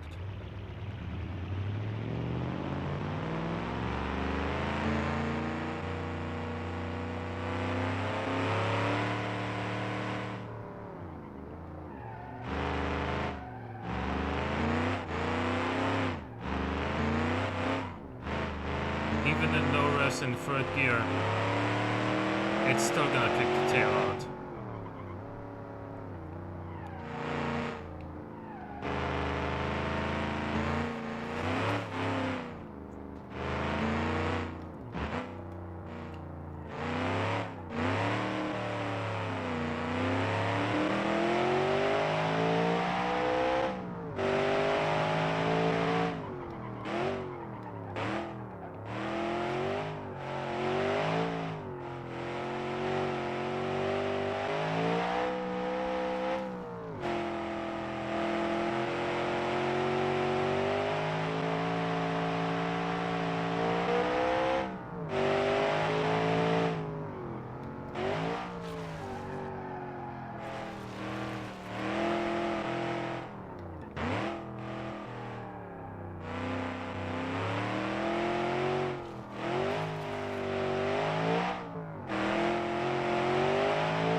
Wait, what's over in there?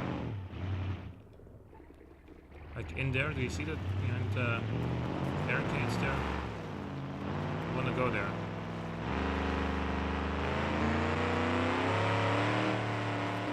My car is pulling to the right. Pretty substantially, actually.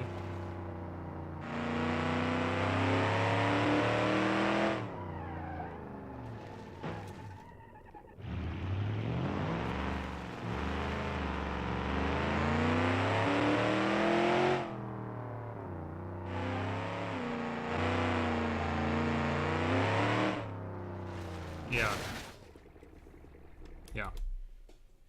It was pulling to the right way too much there.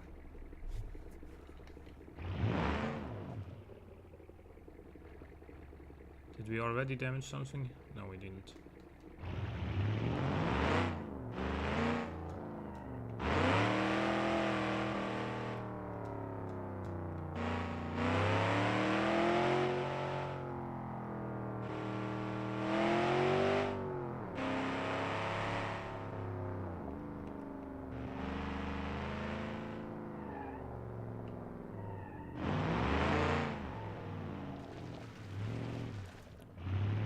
Can get this thing to jump?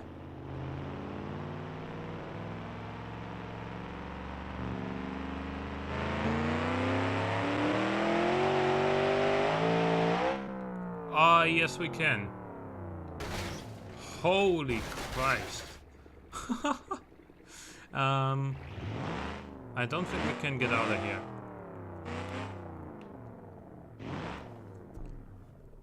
Yeah. So it does jump, this car.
You know what I want to do with this car?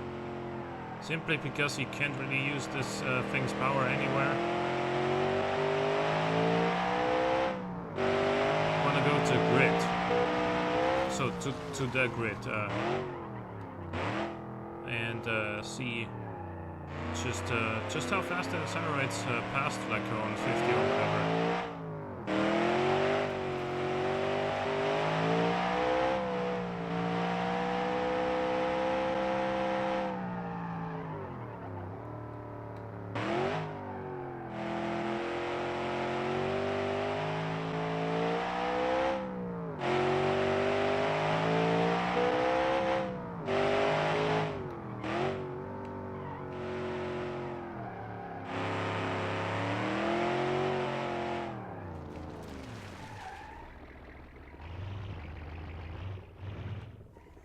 Yep, let's go to the grid and see just how yeah, just how fast this is in a straight line.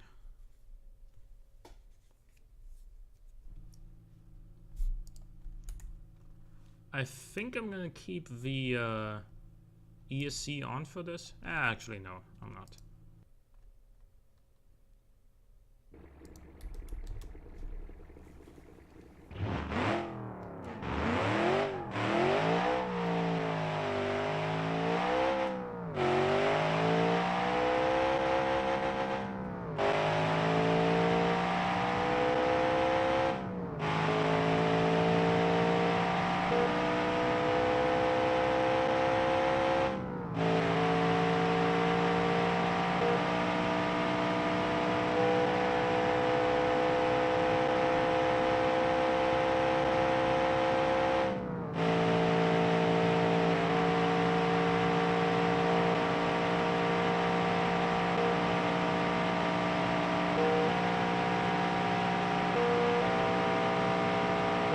200.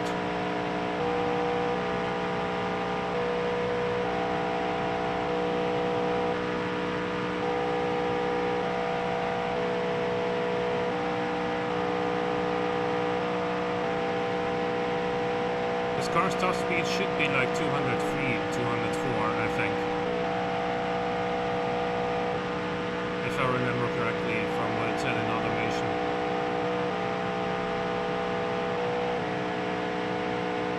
Why is it wiggling around so much? It does have a ton of downforce. Shouldn't be wiggling around so much.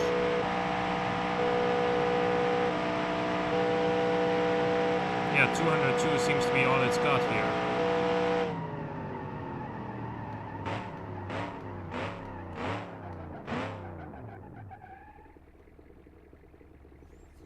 Something else that I can show you real quick is this thing. Now I've shown you this before, of course, but what I do want to show you this time is that this thing, the Grizzly, can actually do what is called a Flying Dutchman. That is a basically a donut, but with all 4 wheels spinning rather than just 2, and it can do that in 2nd gear. Can it? That is just a yeah, look, all 4 wheels are spinning here, but it can still keep going in 2nd gear.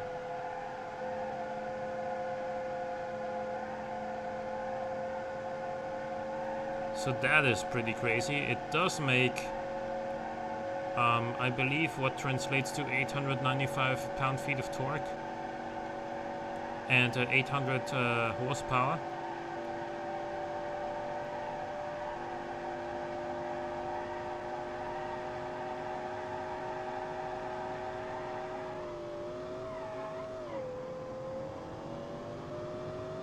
Which means it's pretty quick too.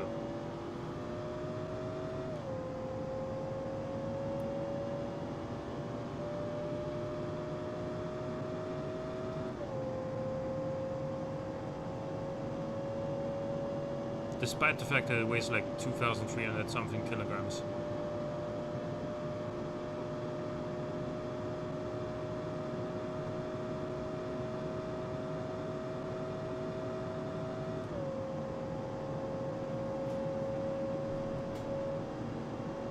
This will actually exceed the top speed. Yeah, it already did exceed the top speed of the Viper concept, simply because this doesn't have any downforce.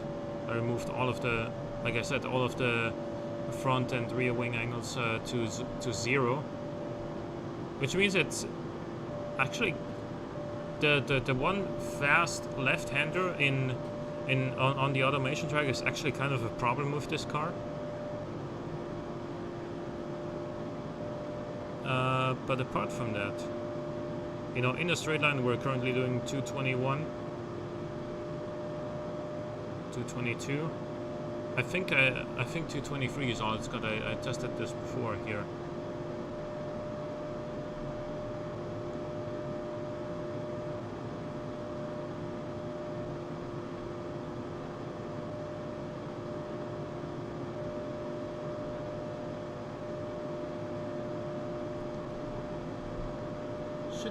Should go 223.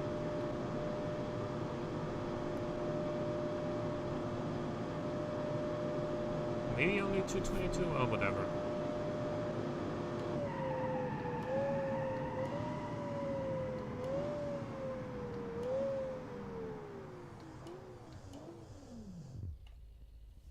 Yeah, and after just one stop, the brakes are already fading. That is the disadvantage of having such high weight, of course.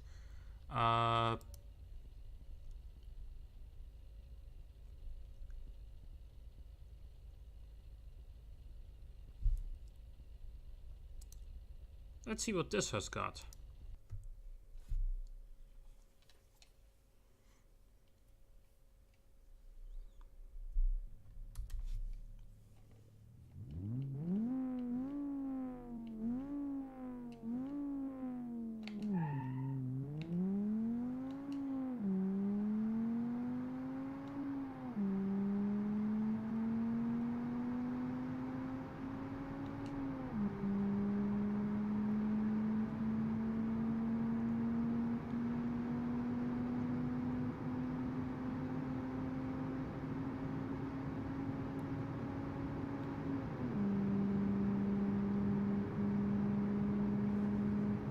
Oh, come on, you can't be slowing down this much already. So, top speed should be something like 160.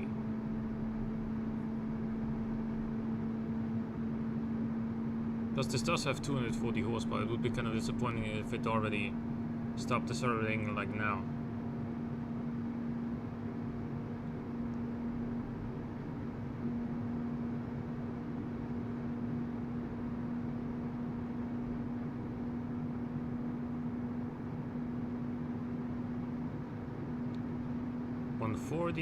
Basically, no?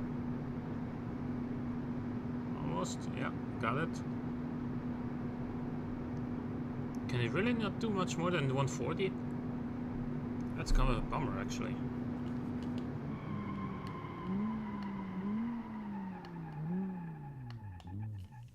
Let's take this to the automation track though, because there it actually does pretty damn well. Let's do a time trial actually. Map. Automation test track, sure. And then layout. Racetrack circuit, select. Laps 1. Looks good.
$52 seconds for a split. Let's see what we can do.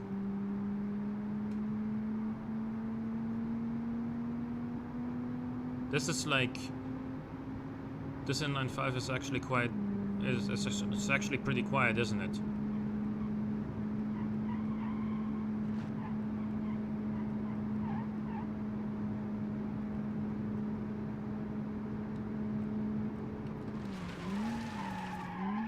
Oh no.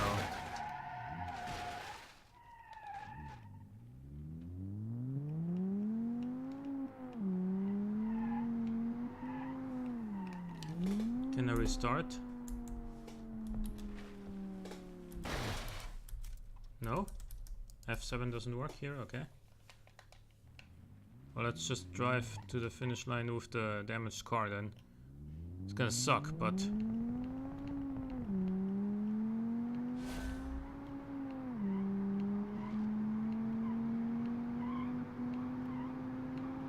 yeah.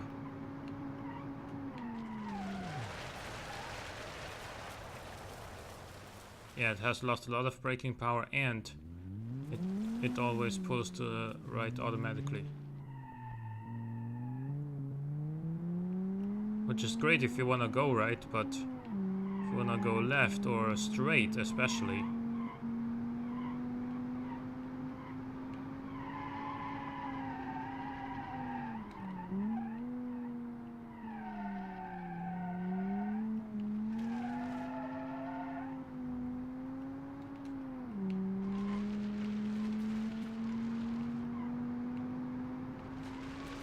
Oh man.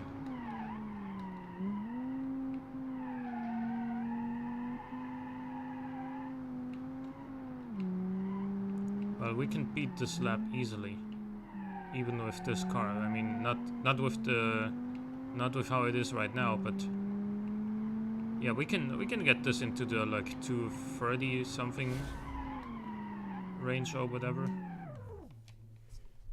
Retry.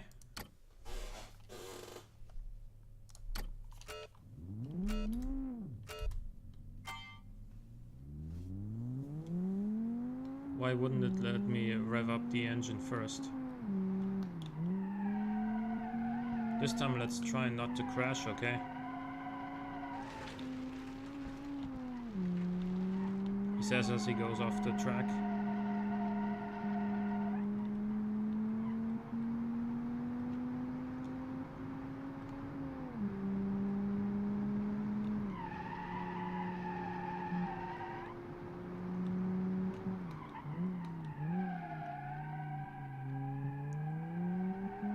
Missed the apex there, braked a little bit too late.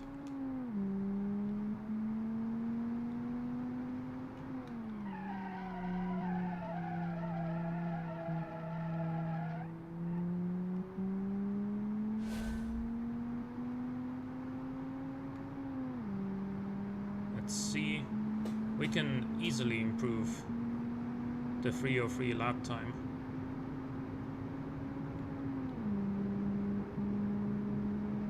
But I think we need to watch out here. And especially here on the braking point there.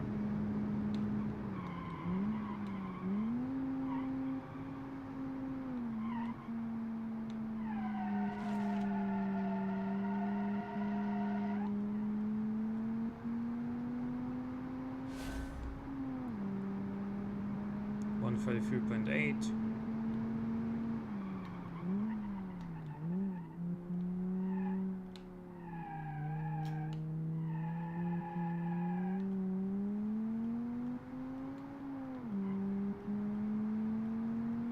Let's see what kind of time we can get in this.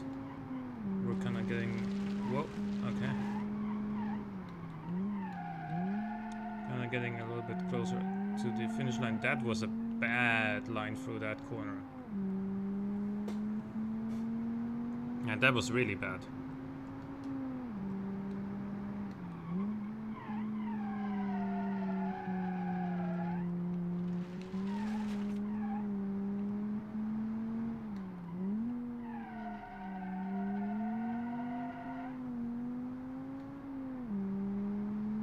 Told you we were gonna get this into the 230s.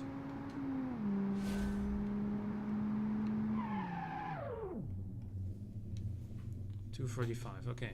Right. Change configuration. Select a different car. Let's choose this, shall we? Actually, let's hot lap. Yeah, this. Why not?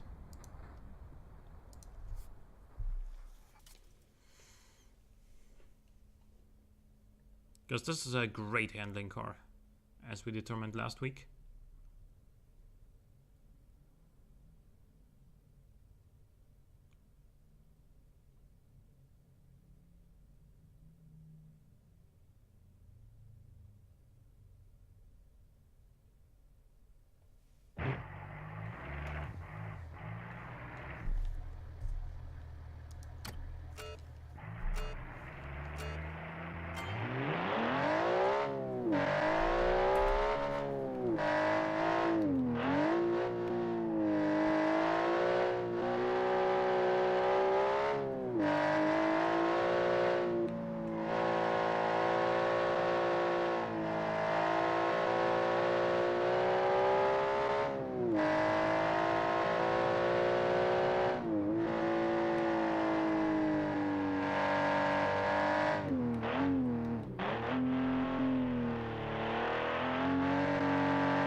I like this. Yeah, I like this a lot.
can be a much better lap, but then again this is in a much higher performance class than the previous car we drove.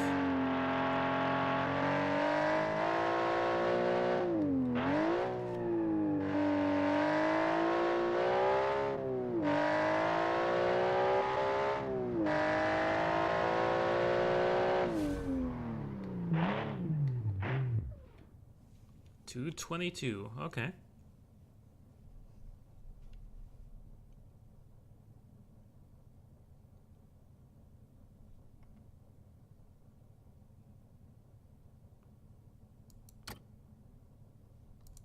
Let's try you.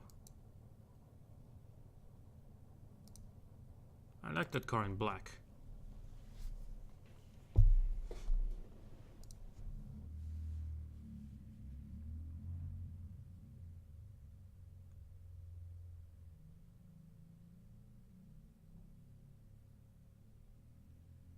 So let's see how this does, especially compared to that sports car we just drove. I think it should be about on par, because while this is significantly faster in a straight line, it's gonna lose time in the corners. I'm very sure about that.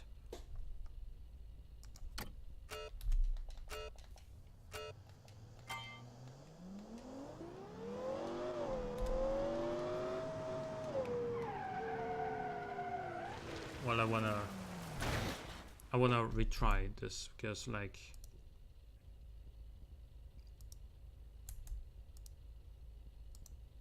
that was just bullshit. It didn't let me change the gearbox at the start line. Thereby, I couldn't really,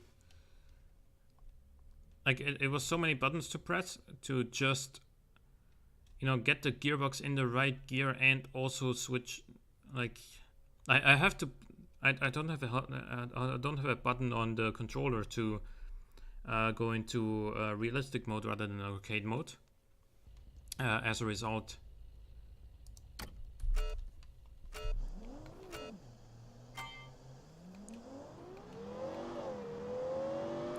okay.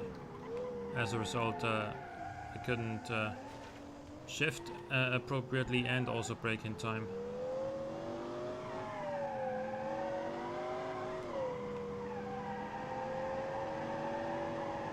This car has a very nice way of handling in that since the power distribution of the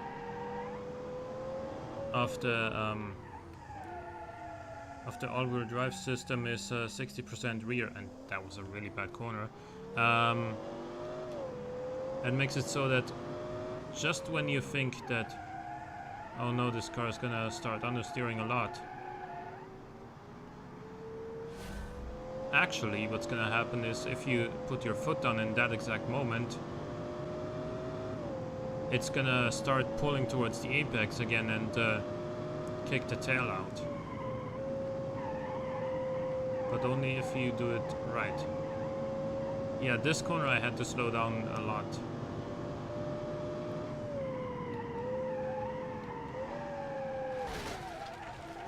Yeah, the brakes are pretty much already dead, aren't they? And the car is pulling to the right like crazy. Yeah, this is gonna be just absolutely horrendous from here on onwards. The brakes are gone, yeah, the brakes are gone. Even though this has not only massive ceramic brake discs, but also brake cooling. Set in automation, I can't really go left appropriately anymore. So this car is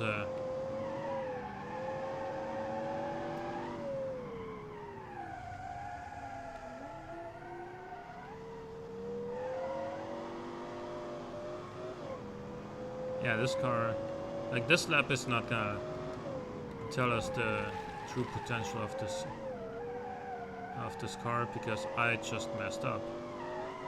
Braked way too late into that fast, not fast, but medium speed left-hander there. Yeah, we can do much better than this.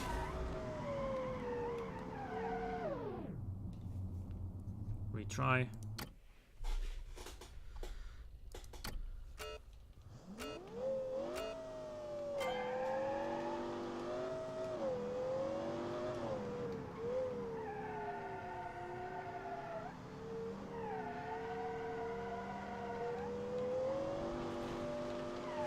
Like right now it's sort of understeering, put the hammer down and it handles it nicely.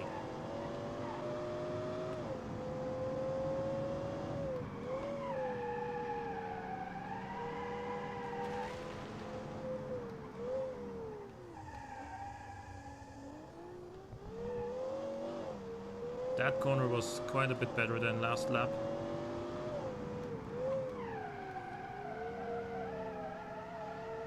Again, put the hammer down, carry more speed out of the corner. 2.5 seconds faster on that split than last lap.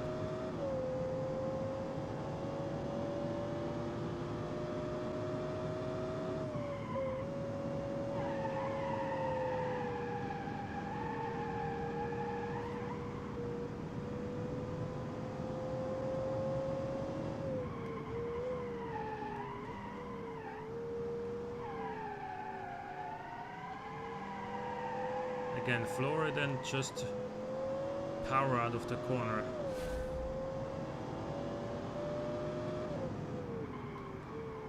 Brake early because this thing is heavy, as we know.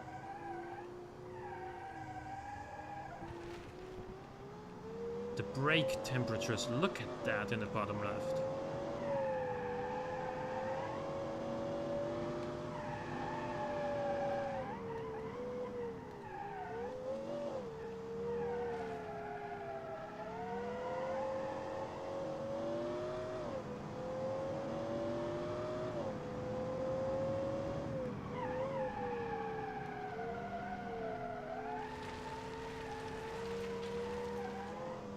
Brake too late as I was looking into chat again.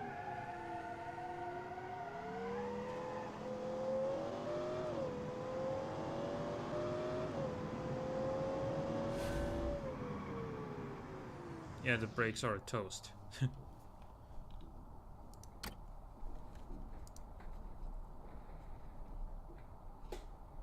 So 222.2 is what we did with this one.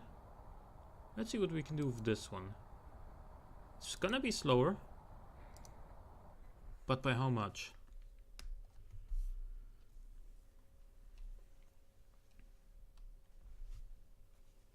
Wait, can we change the gearbox before we press start? I don't know.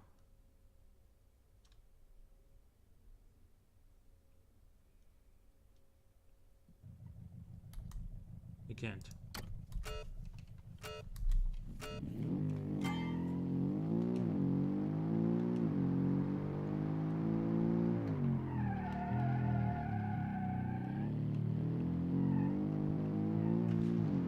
Was not a very good first chicane.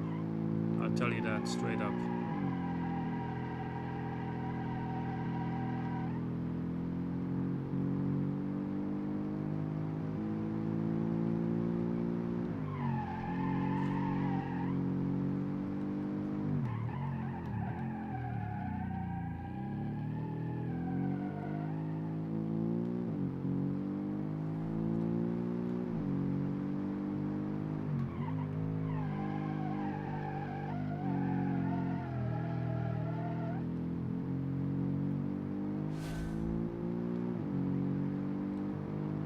That's only like 1 second or so behind the blue sports car that we drove earlier, the SL6, on that checkpoint.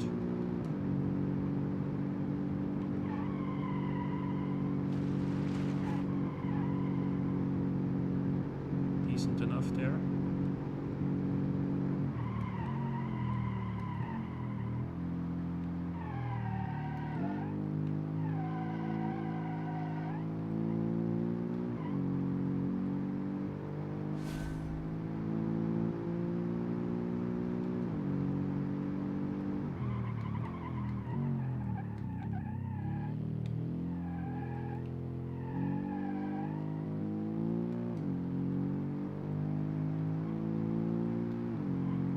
Let's see.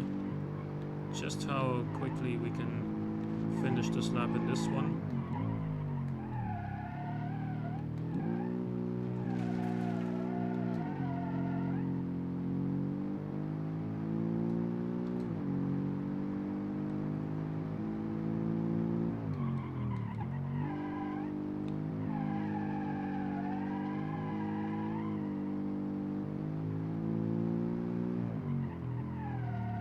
Third gear here.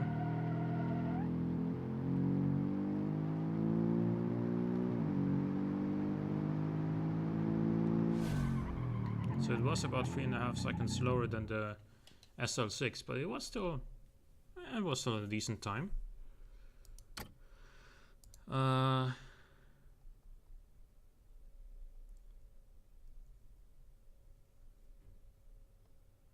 Let's go in this.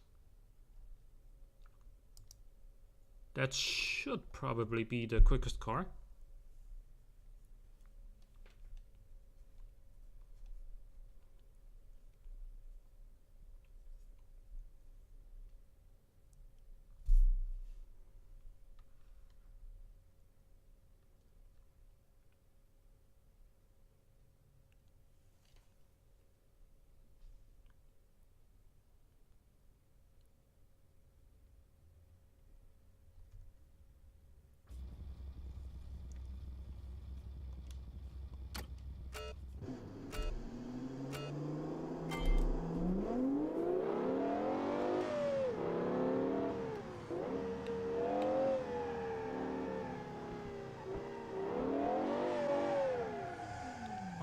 Okay.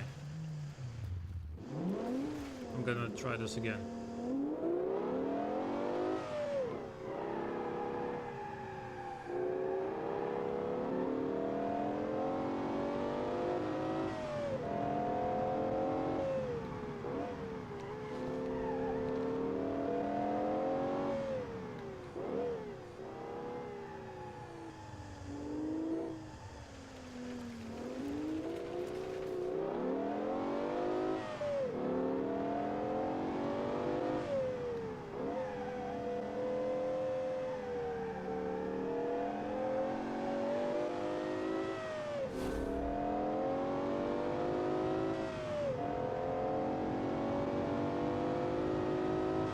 This should be much better through here than the Grizzly was. Because this does of course have that big rear wing. And then we had to brake quite a lot because we did initially go way too fast into the corner.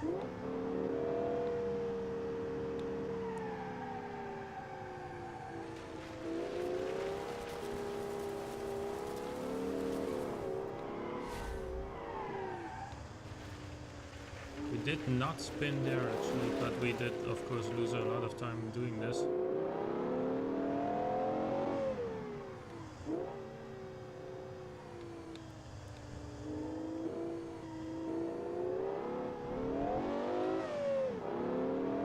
Yeah, I'm gonna try again in this car.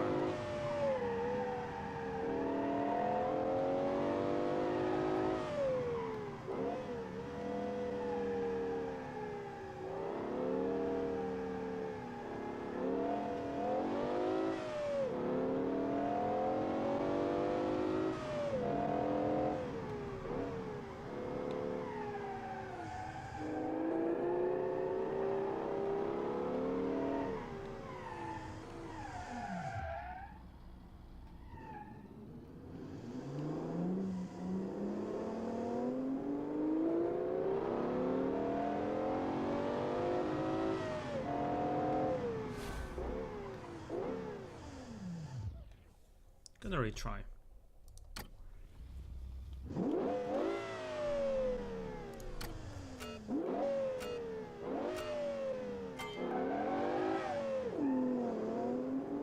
Shifted way too early there, but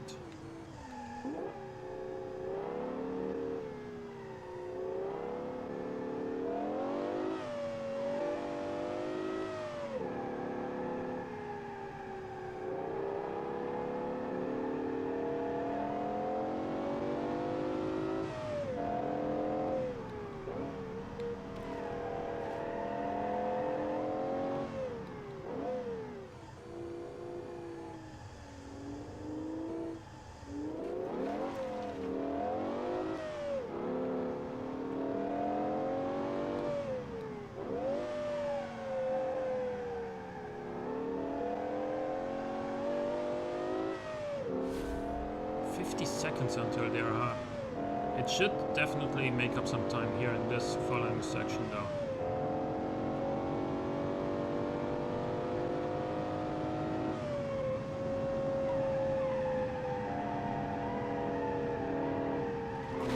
Why are you not taking that corner at a pace that would be expected from a car like you?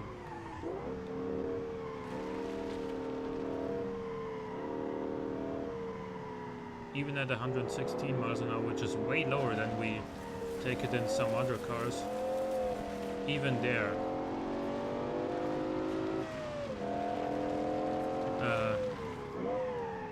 yeah, I'm gonna just leave this right now. But let's actually go back to automation, I guess.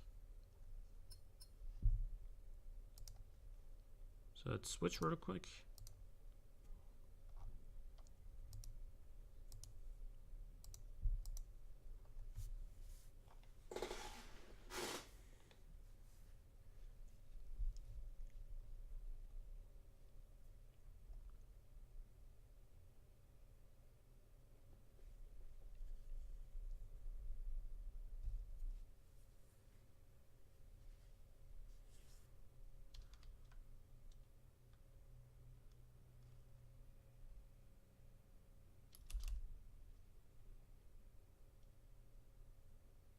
Should probably be ready in just a second.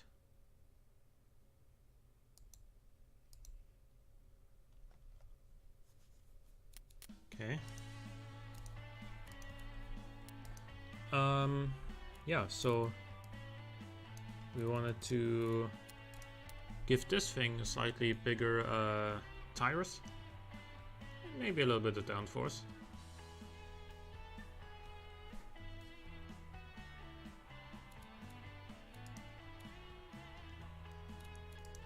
What is its top speed? 260? Okay. Don't really want to reduce the top speed that much.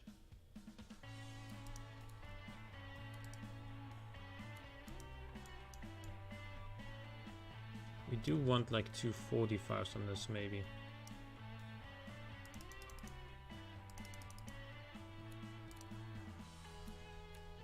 Like so.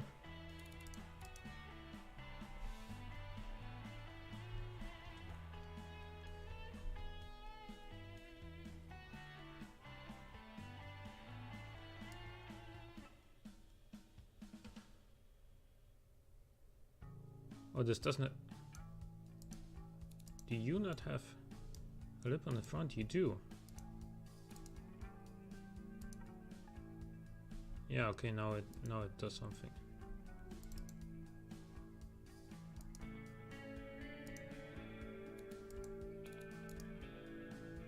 Okay.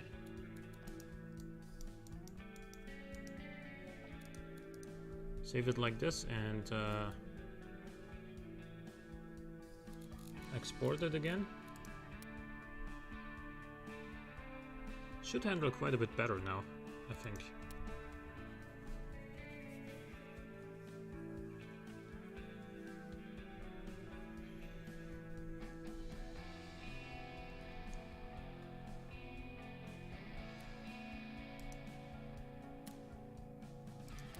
Let's also make an SUV, shall we?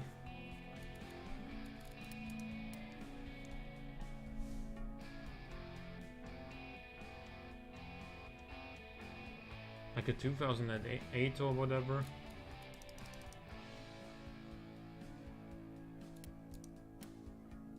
Yeah, I think that one. Yeah. It doesn't look like it's gonna be really that tall, but we'll see. Let's make it partial aluminium.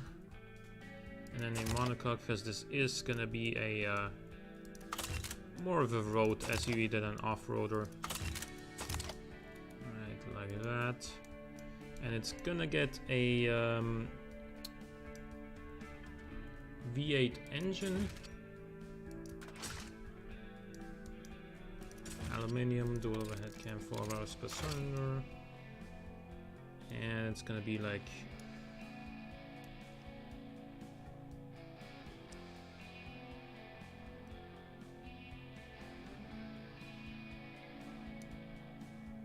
$6 liters.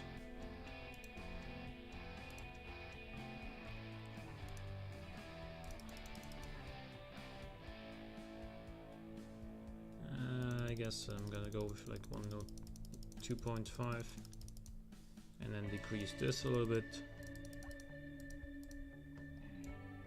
like so. Yeah. And then EVL, yeah, sure. It's also gonna be turbocharged.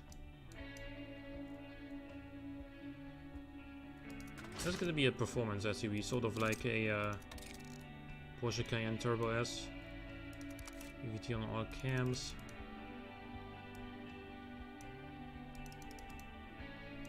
So like that. It's gonna be turbocharged.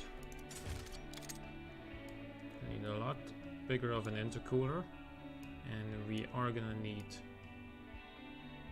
smaller ones of those. More like 1.10 or something. Leave this alone for now.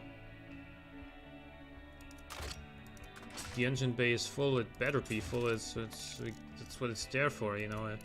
It's called an engine bay, not like a, you know, bay of wires and electronic gadgets. It's called an engine bay, right?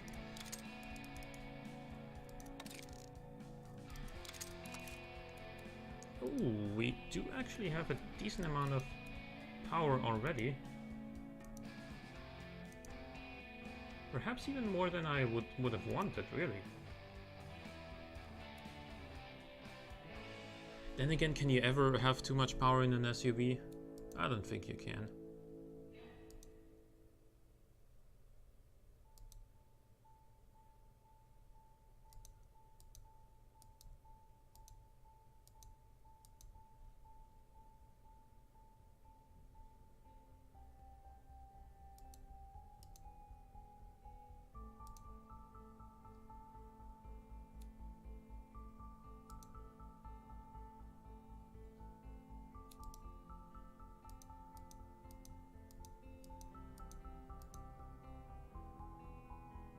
Oh, the pistons, they give up at 6,700.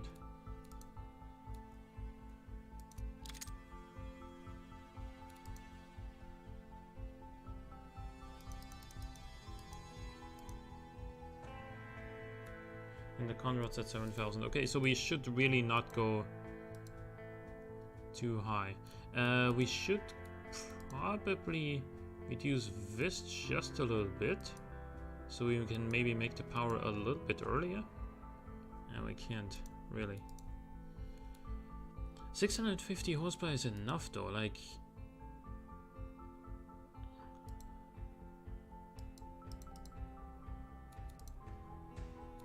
Yeah, we can reduce this a little bit further.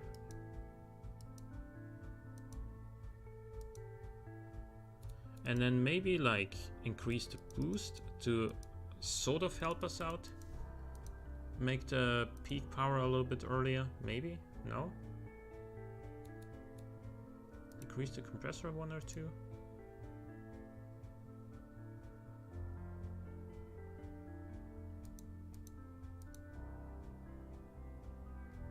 This does have, I mean, when it was down at like this sort of level, it has a really flat torque curve, but we do want, for one, you can never have enough torque, and for two, we want to make the peak power a little bit earlier.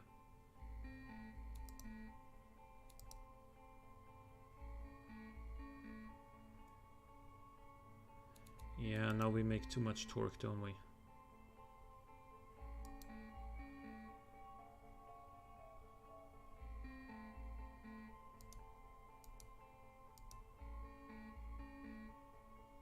Let's decrease the boost maybe a little bit.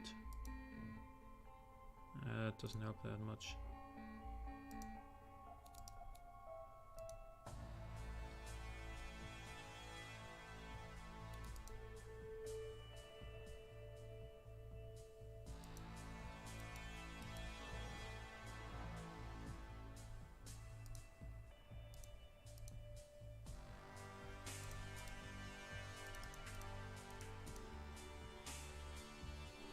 That did help us, but it does make it so the power comes in later. Exhaust one bigger. Nope, didn't want that. This? No. Oh, that hurts a lot actually. There we go. Yeah, let's give the bottom end a little bit more. More quality, there we go, 850 horsepower, 650 horsepower, Jesus, 850 would be pretty crazy.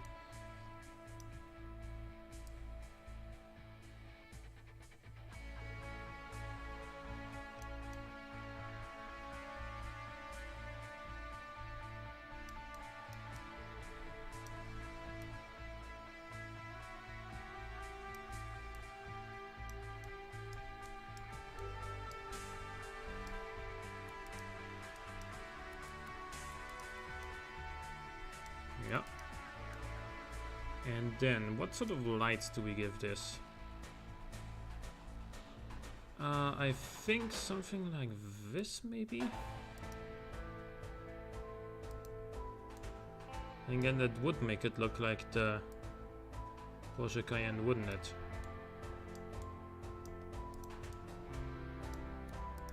Is there really any other option that would suit this car?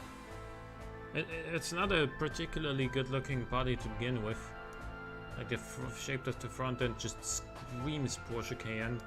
It's just not a good-looking car.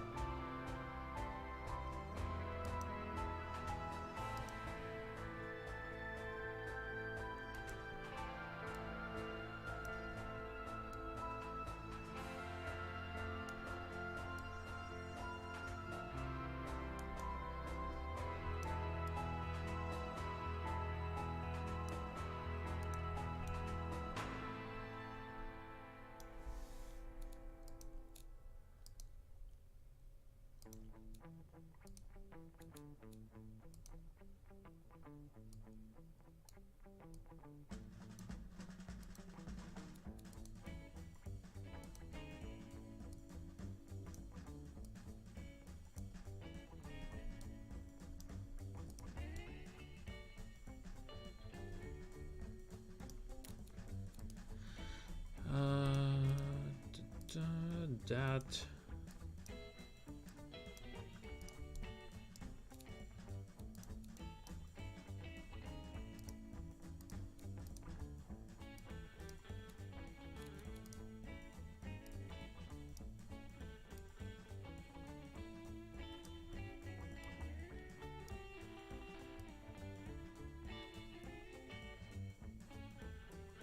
Can they please be straight?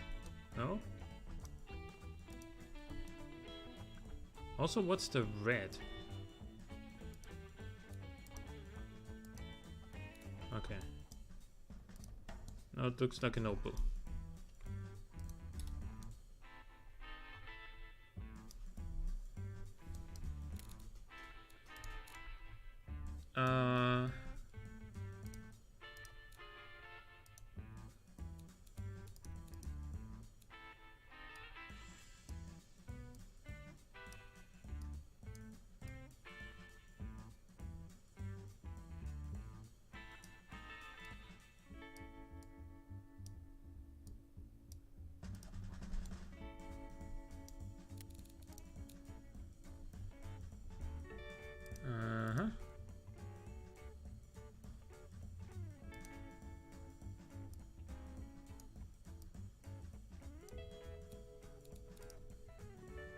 Do that. And then give this, not give this thing a lip, because it doesn't really need it. I mean, Actually, it may. Because this is a fairly powerful SUV, and it's gonna get wide tires as well. This is the sort of thing that's again gonna compete with stuff like the Cayenne Turbo S instead of you know, a regular SUV. So it should maybe have a lip at the front. Yeah, it really should. No one's gonna take this off-road. And if you do, you're probably kind of crazy.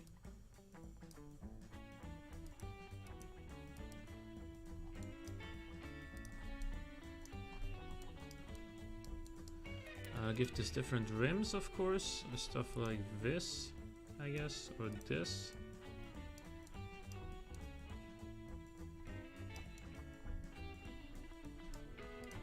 Also, I want like one of these to be, no, not you, one of them to be indicators. I can't change them individually. I thought I could. You can imagine that the right one just turns orange when you indicate, and then that's fine.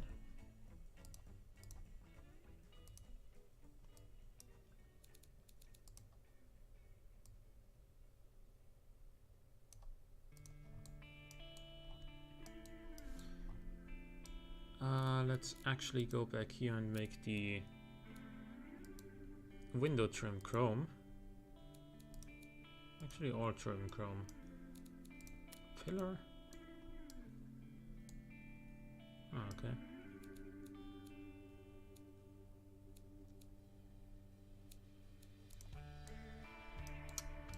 Then we make the mirrors, of which I think I want. Let's try these here.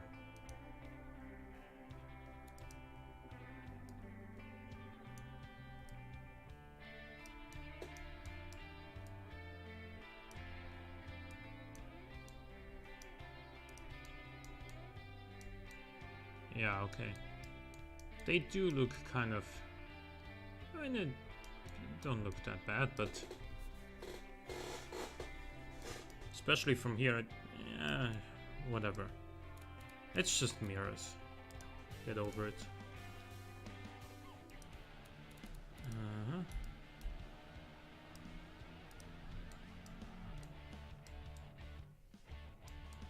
This does sort of look like a little bit of a wing here, doesn't it? I doubt you actually get natural downforce from this. I very much doubt you do.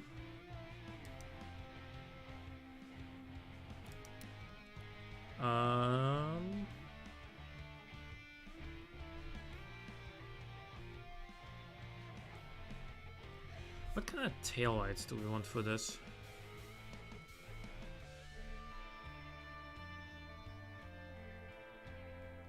Let's use these.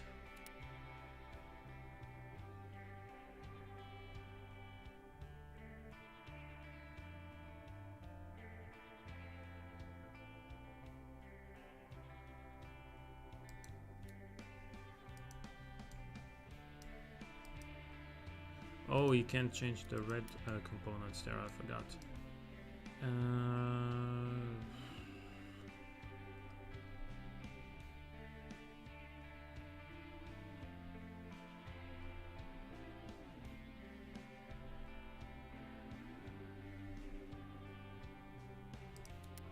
Maybe those?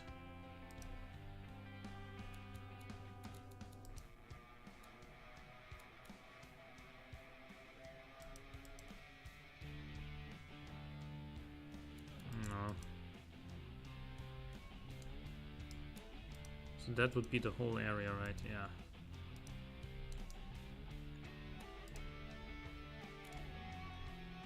Don't get more flexibility with this necessarily. Delete that.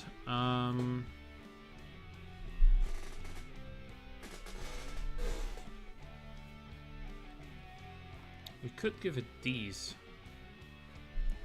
Don't like these too much either.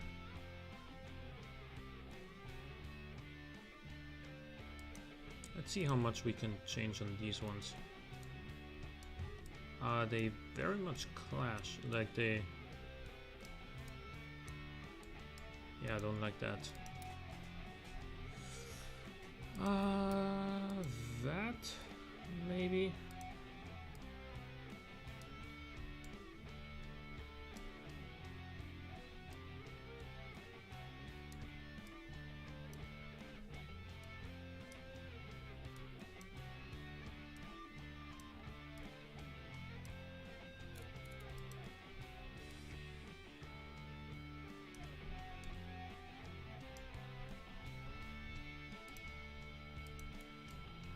No, that's not what I wanted. I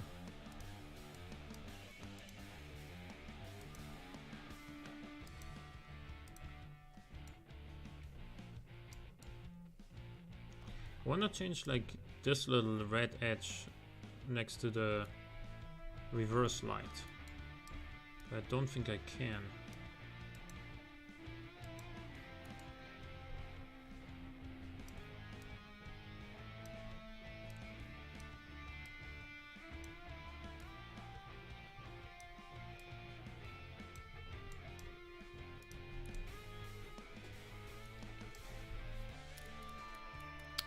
That's okay though.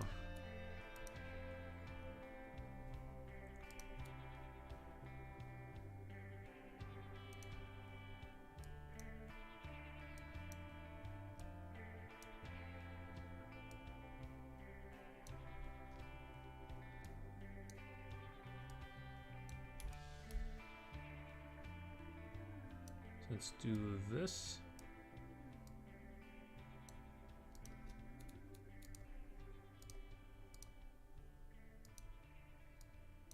Actually, let's put that there. And then the actual number plate.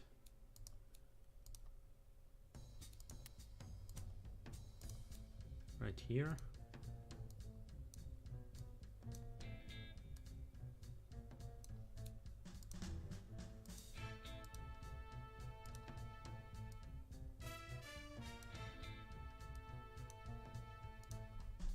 Like so, yeah. And then we add a rear lip.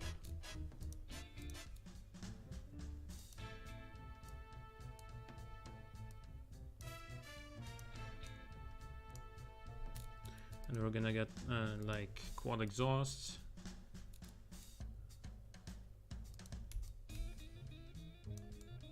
Then again, I do think it's better to get those in this style.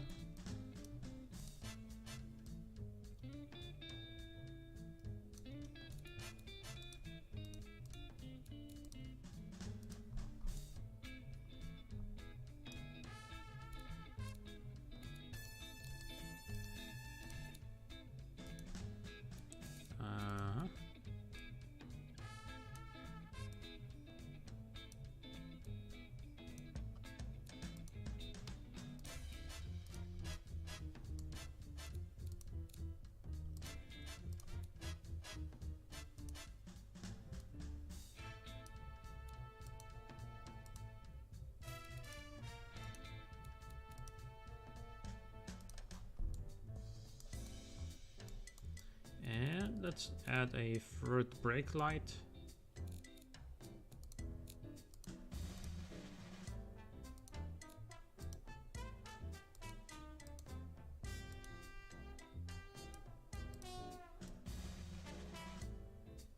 You can put it up here, nice.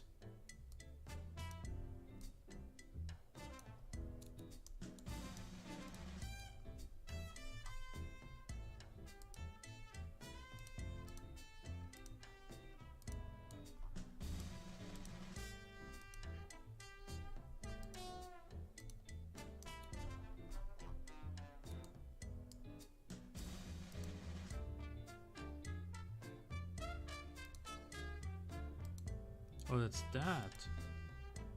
Okay.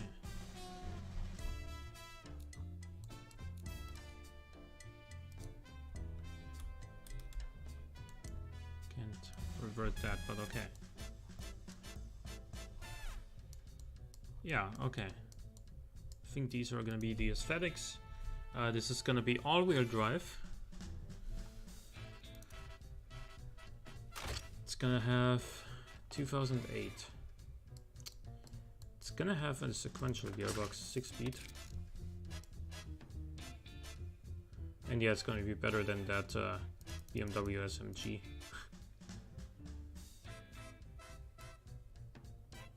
This can actually handle slightly longer gearing because it has so much torque. It's gonna have an electric limited slip diff to handle really, really well. Radial tires. I don't think 245s are gonna be enough. We're gonna have to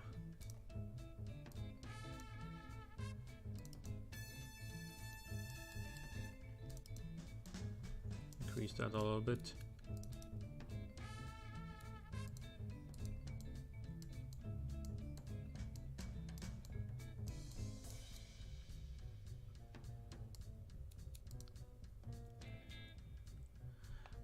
Carbon ceramic brakes were a thing in 2008, so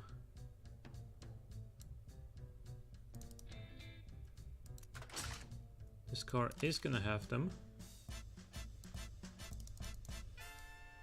Really massive ones, of course, just so it can brake adequately. It's gonna have 5 seats, yeah. Luxury. Oh, by the way, we forgot a couple of details. Like, we forgot an antenna and a fuel cap, I think.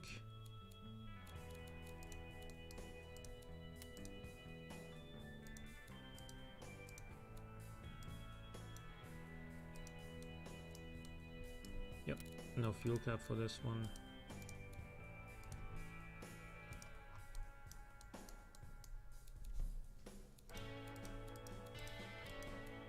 Maybe over here. Electric power steering, ESC, advanced safety, active comfort, semi-active.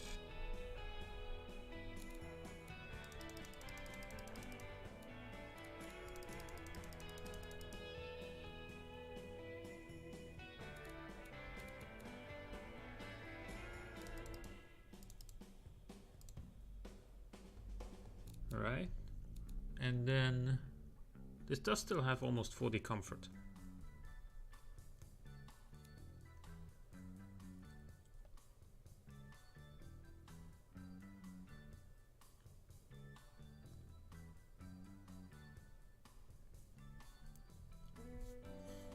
Yeah, let's see.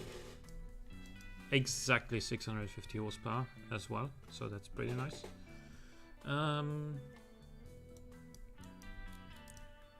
3.8 seconds, and it does go 314 kilometers an hour. 317 even. Damn.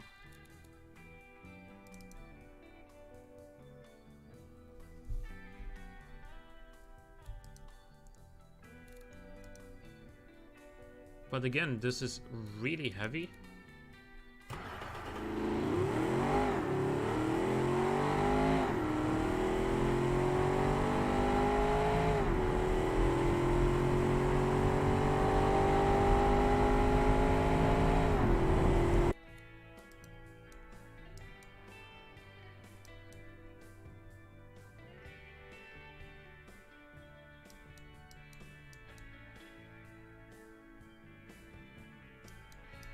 Yeah,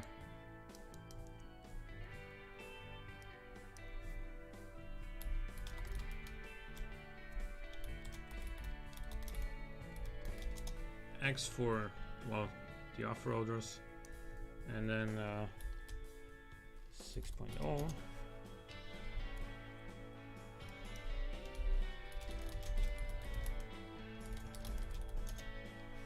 Not VU, but that should be V8.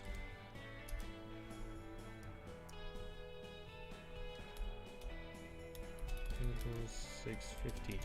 I'm actually I don't know. Shouldn't this car be slightly faster as 0 to 100 with this much power? I don't know. Maybe it shouldn't.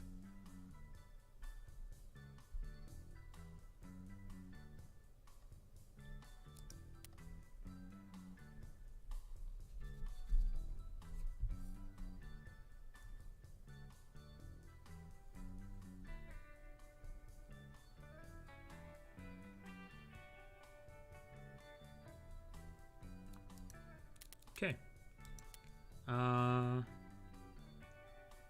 What else I was actually thinking was give this one just a little bit more capacity, like 2.4 rather than 2.2. It did feel like it needed it.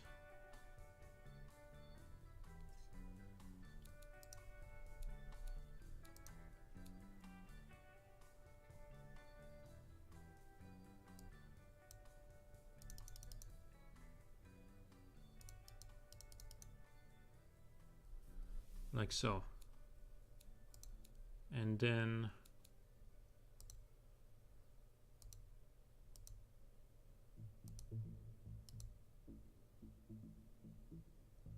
no.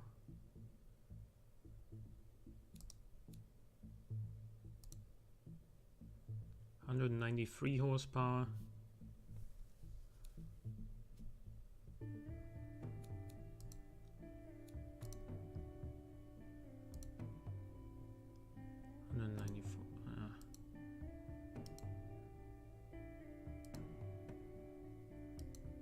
Okay, so this can't be this can't be set to the same thing as the cam profile, so you need to lower this a little bit as well.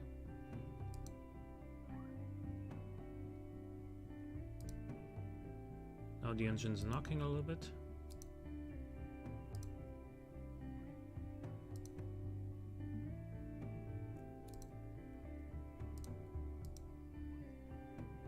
Let's go down to 185 maybe. That's 184. 185. Okay, good. Nice torque curve too. 240. 2.4.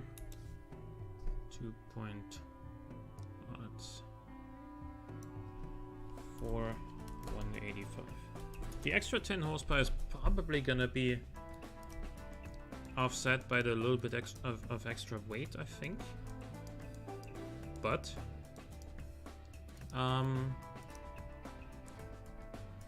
it's gonna be a little bit more torquey, slightly more torquey.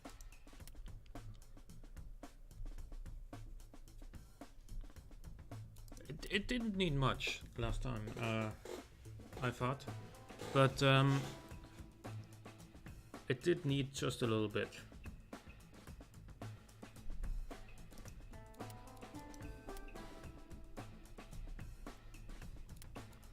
So let's see. Sorry for showing you a black screen in the meantime. Let's start Beam again.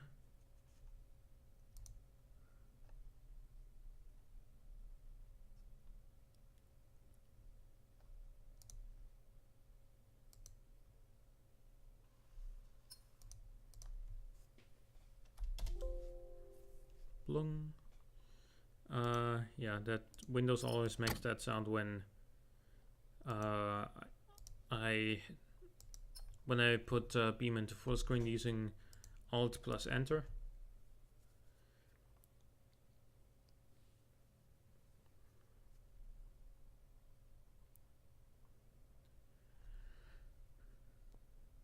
But let's see.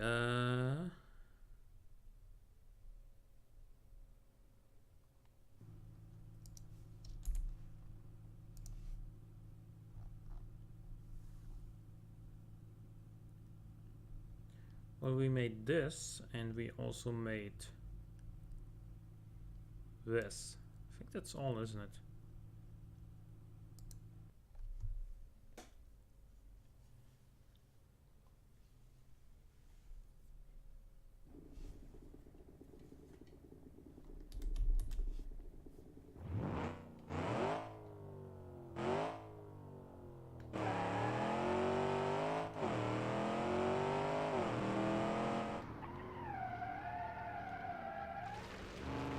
Well, this does not steer.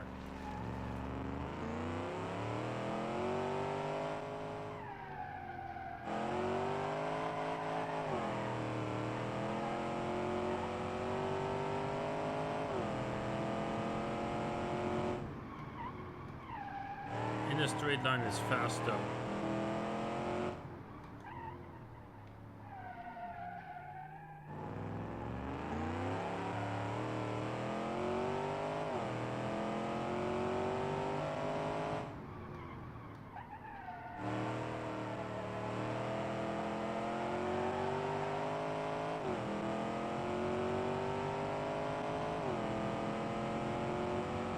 Yeah, this is fast.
Nice four-wheel drift.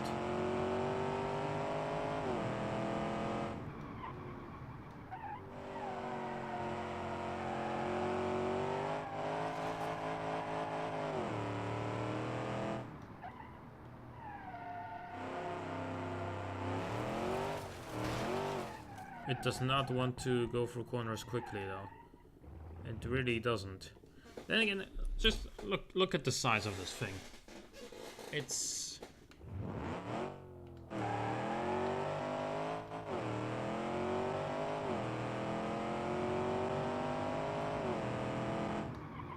in a straight line though, it's really fast. It does not brake very quickly despite having just massive carbon ceramic brakes.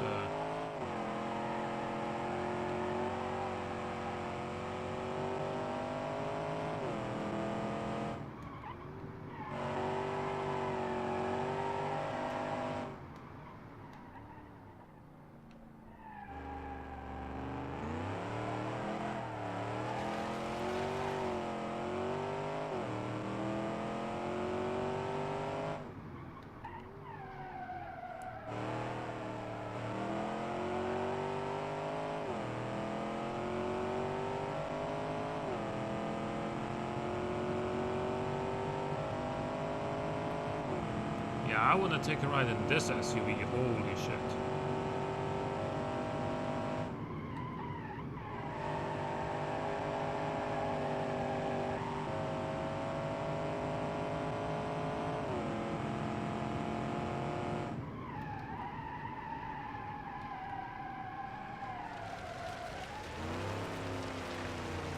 Why is it still undernight so much even when it's going clearly below the speed that you would normally take this corner at? It can still go in a straight line though, that's good. Because that's where it's best.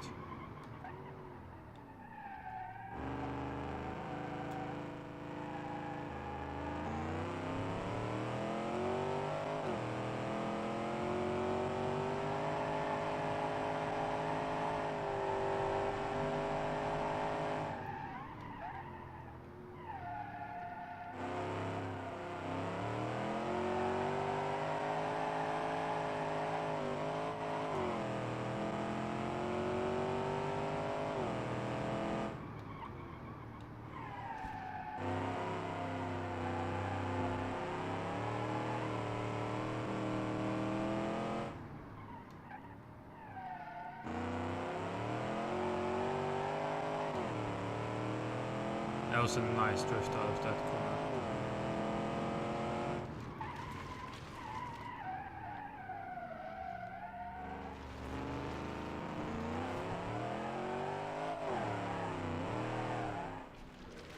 You know where I want to go with this? Off-road.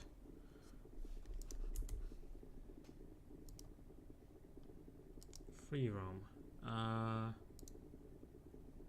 Rally track, sure.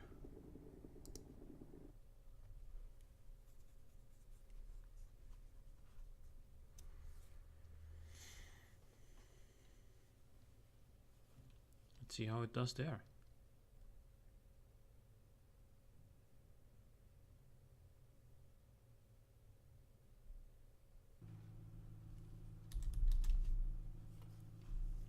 Oh yeah, gotta switch car first. This one.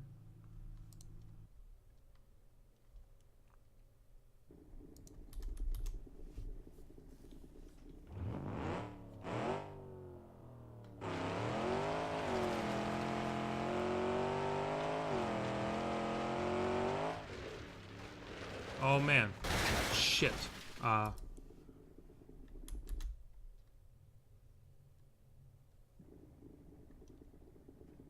Can you please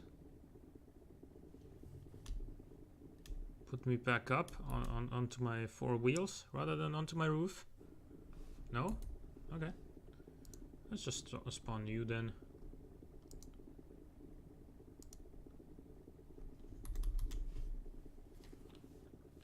Oh, wait.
And I just put a little bit more throttle there and started experiencing the terror.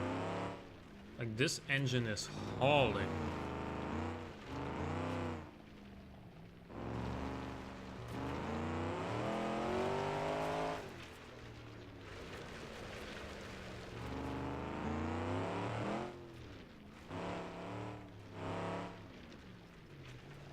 I want to go the other way there. Just for a second. Because that is where we spawned, that junction, wasn't it?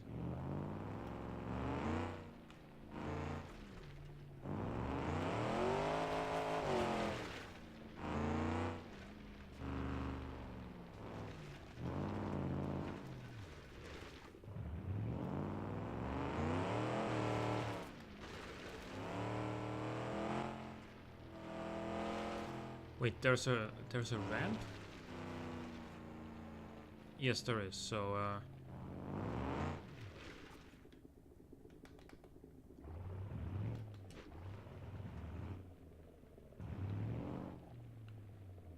okay, so there's this.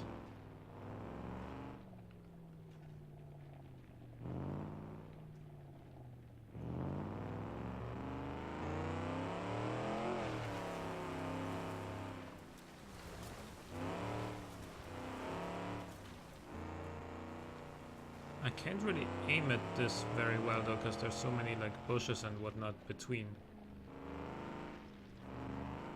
Sadly.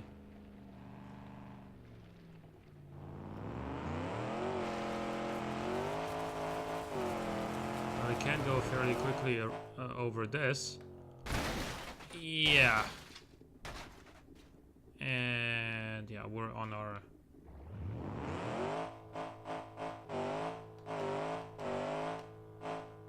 This does go 200 miles an hour, what?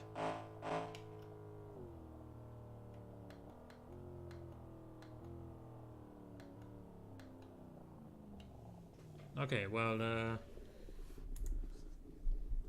let's go somewhere else where there's an off-road course. There should be somewhere else.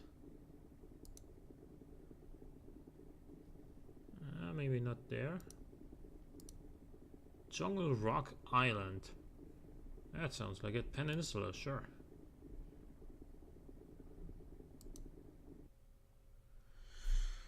Okay. Never been here, by the way.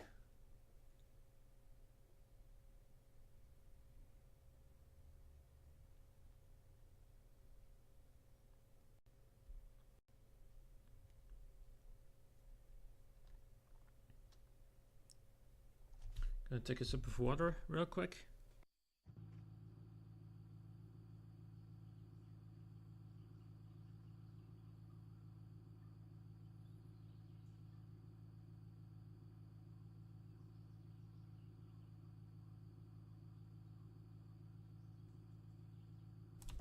All right.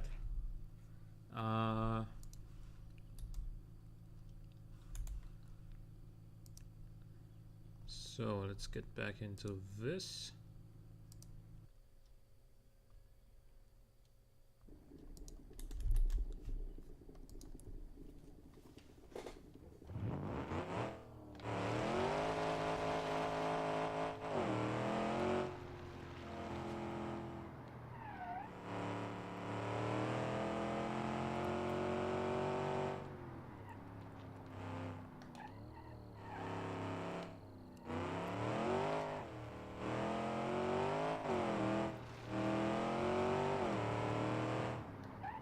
Man, this thing pulls.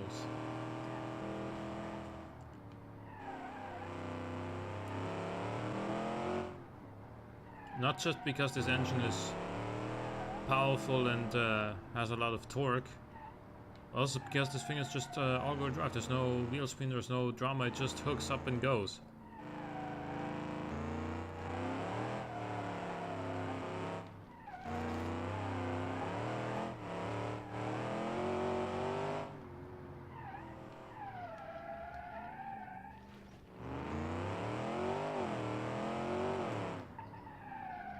Again, we were going way too fast again there.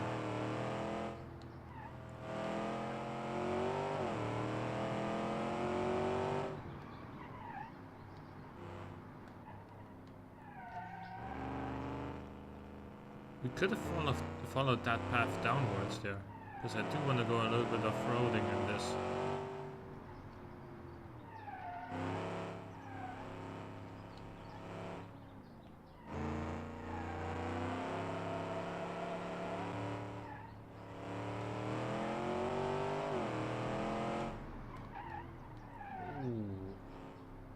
You know what I think? Nah, not gonna turn around here.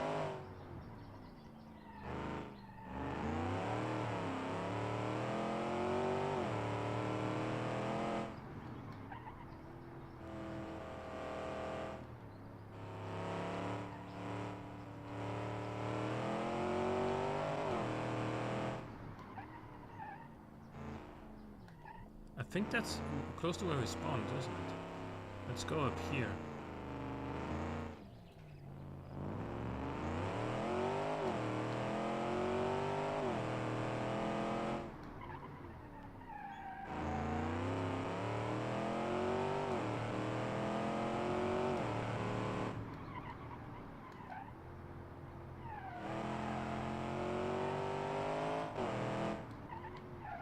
Oh no. Okay, good. Brake just in time there.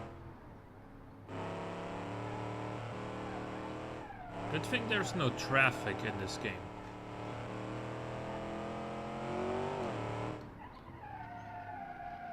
Oh no. Oh no. We can't go right anymore. We can't really steer at all anymore. Let's respawn here.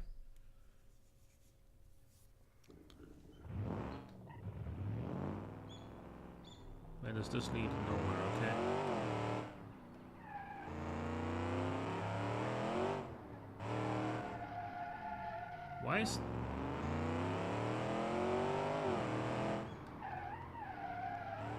was that corner so tight? I don't know.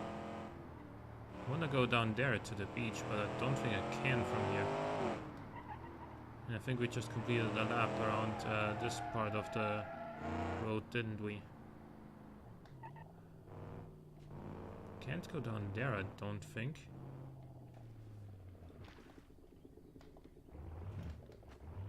And again, why wouldn't I just do that?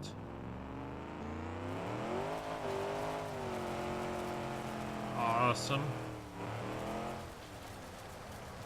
No. Don't fill the engine bay with water, please.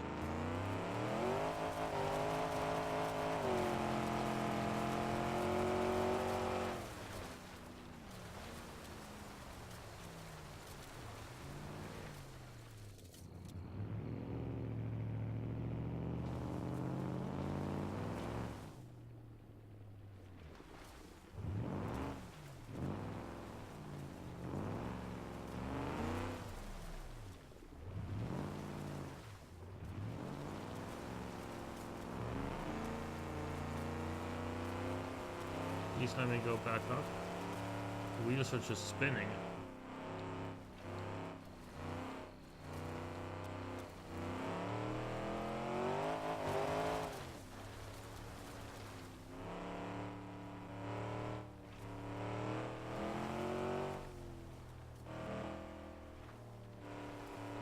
Can I go back up somewhere? Here perhaps.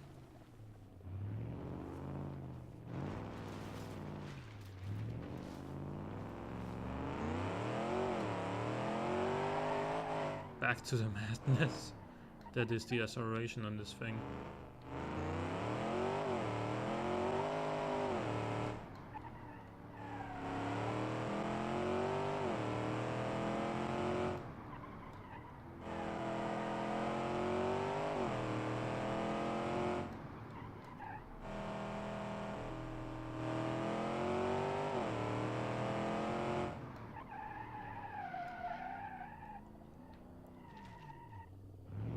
See.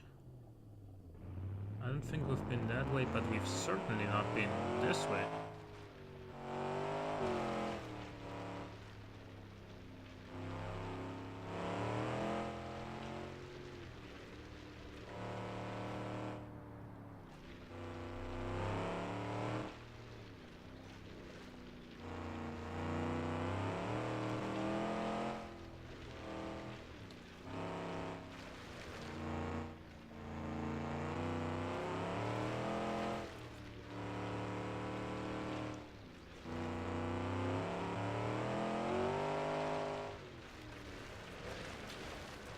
Oh no, okay.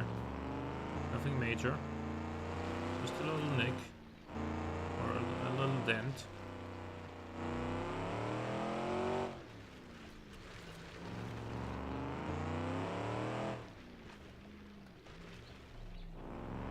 Very tight corner there.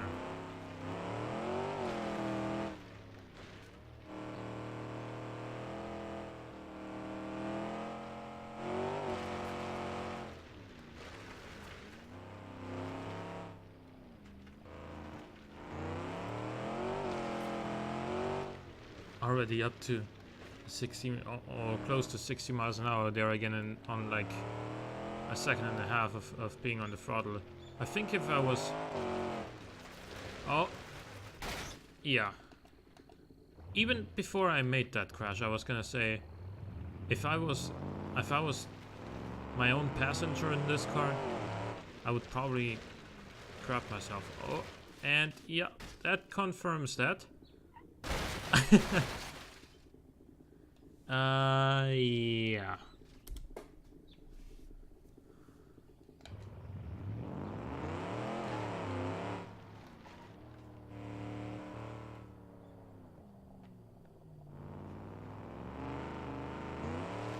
Oh, I don't think we get up there.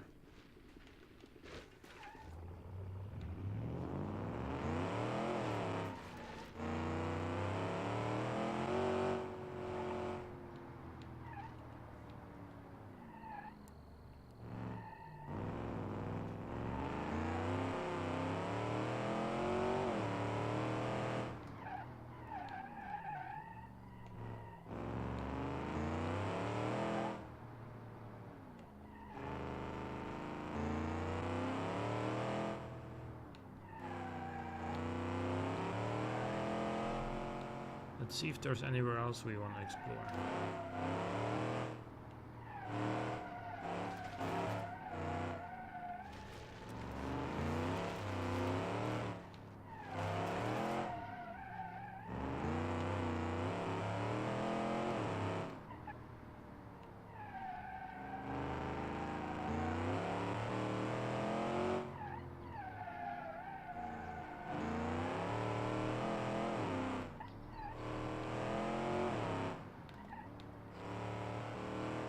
Like, on the left there's gonna be a path down, isn't there? Yeah, right there.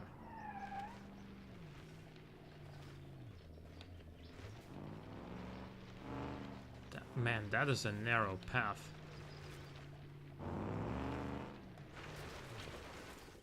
Like, these sort of paths, as well as the mud, like, hill climb, whatever, at the very start, where, like, right after the spawn.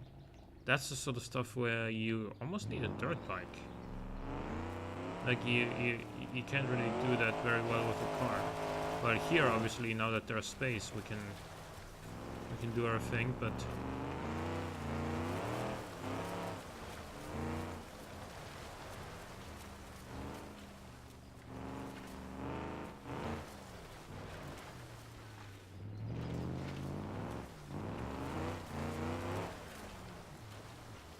okay, that goes nowhere.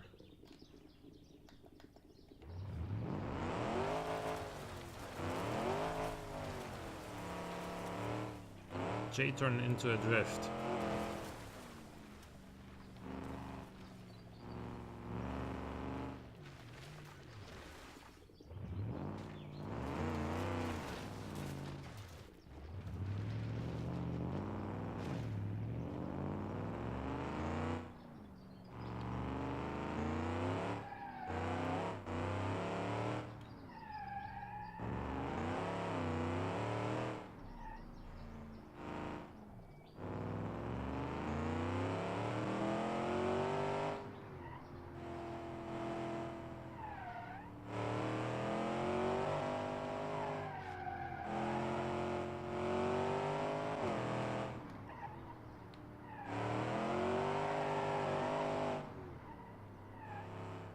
Let's see what else we got on this island.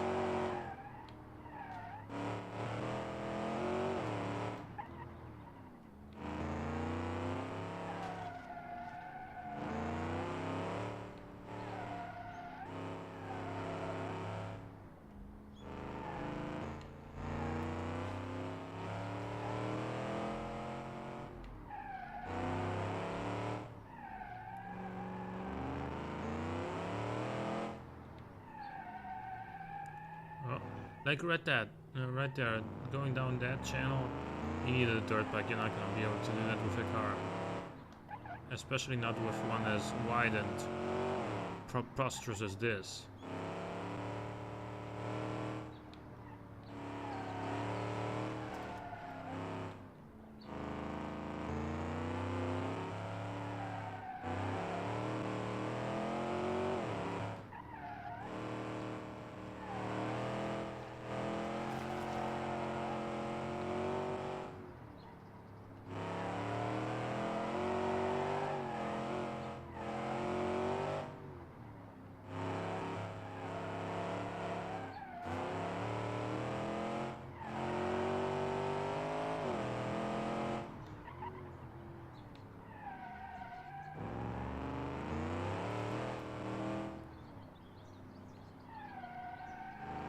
Oh, there's a harbor there.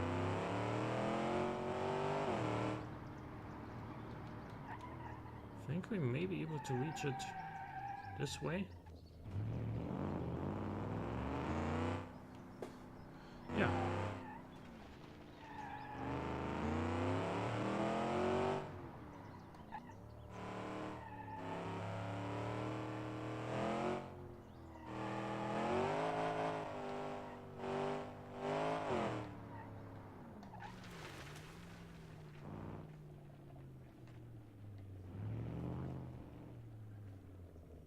Yeah.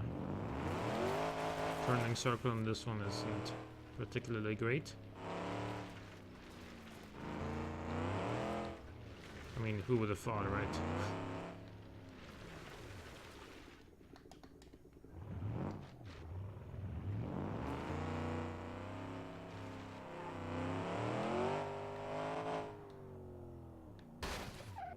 Yeah. Oh, actually, I thought I was gonna fall into the water there. I don't think I would be able to brake in time. Oh.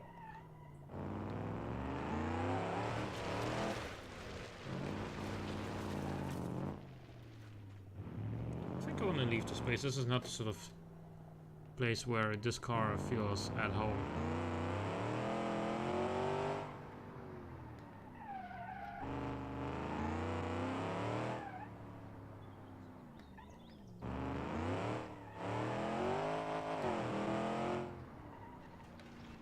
This car slightly pulls to the left now.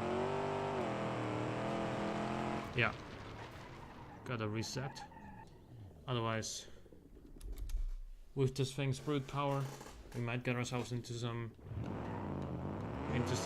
danger. We already do, but we already are getting ourselves into some danger. Like constantly. Oh, I wanna go one of these routes. I think I wanna go down.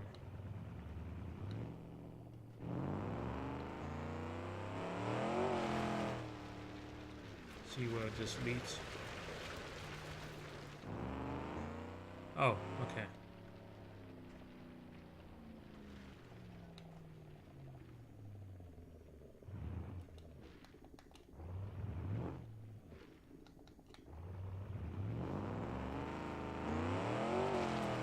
See where the other path leads then.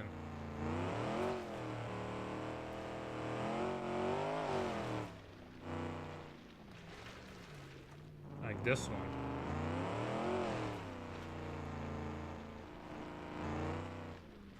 Oh no, this is extremely narrow again. Don't really want to hit the throttle anywhere.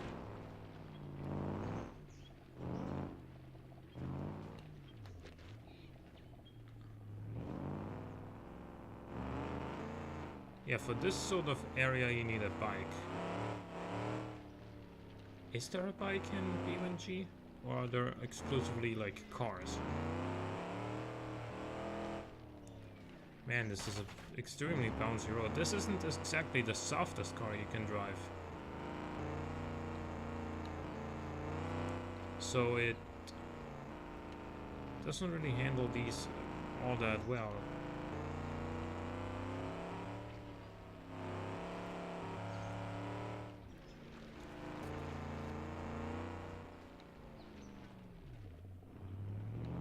Knock knock, somebody there? No? Wait. Anybody there? No? Should I wake you up real quick?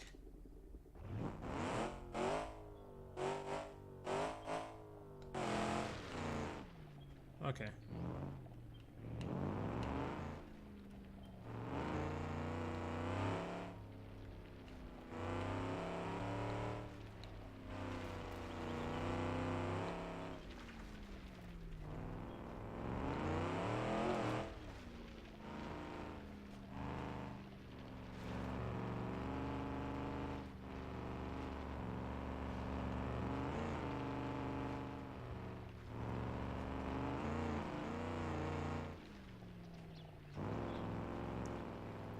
Was that like a little circle? I feel like we've just... Yeah, I think we've completed a lap of this, haven't we?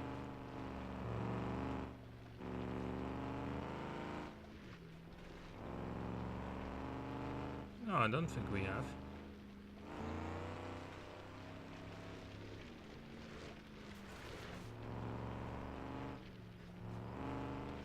No, this is a different area now.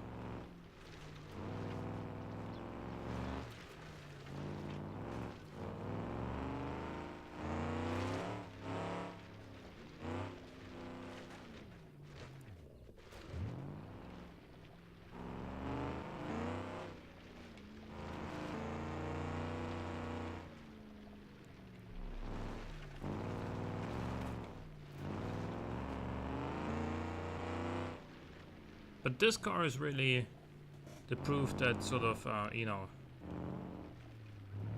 quote-unquote super SUVs aren't really very good cars, because this doesn't have particularly soft suspension in order to try and make and 600 horsepower, of course, in order to try and make it fast on the track, but it still isn't.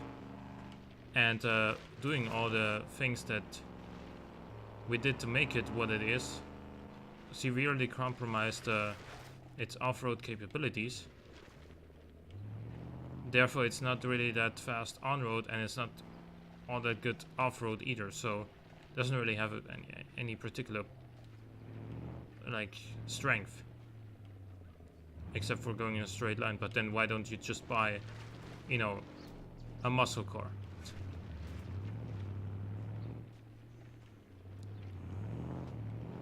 I mean, I guess in this case, this does have luxury interior and infotainment, so that's probably a better interior than you'd be looking at in a muscle car. But holy Christ, this path here.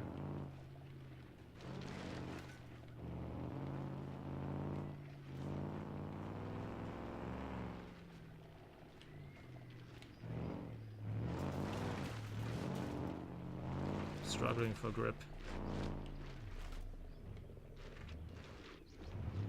I don't know where the road is going. Okay. Now it's going that way. I see. Yeah.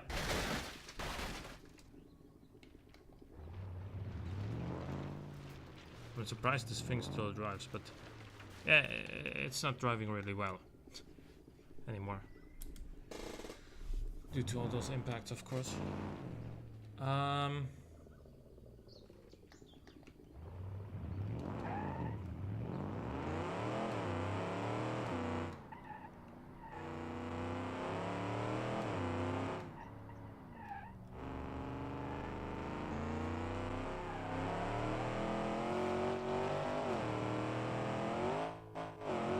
That was a jump, man.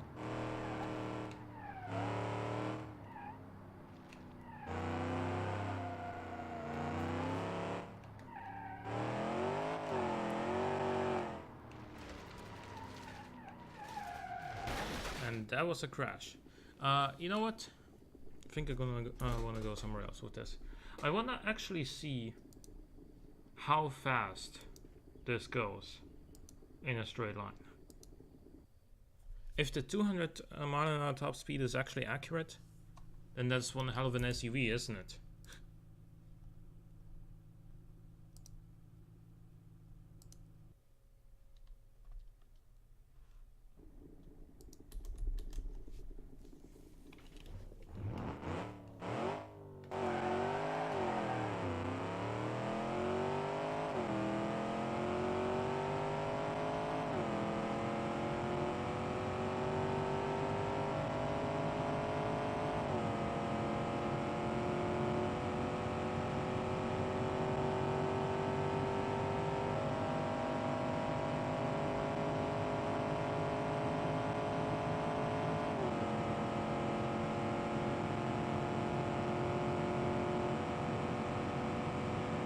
We're at 170.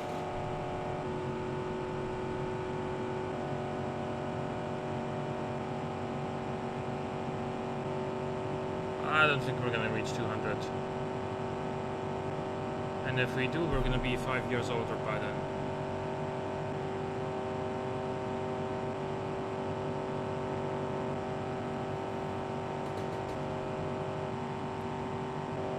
Doesn't want to go higher than 178 here, for whatever reason. Is this going uphill?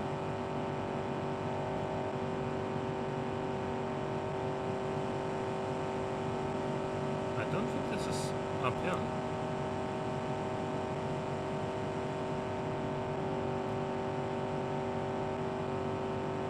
Why does this only go 178? Let's turn around, maybe we can go faster in the other direction.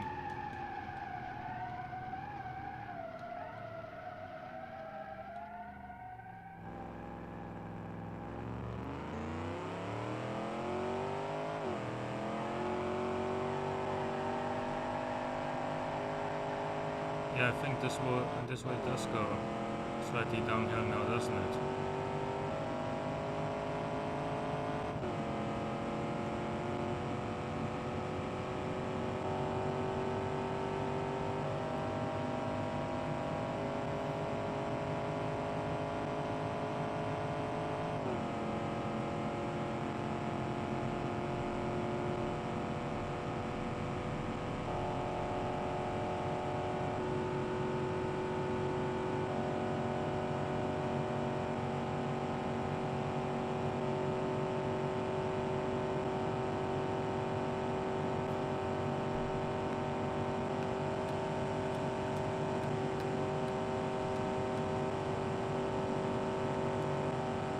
Going downhill or uphill now at all, so this just doesn't go any faster than 178.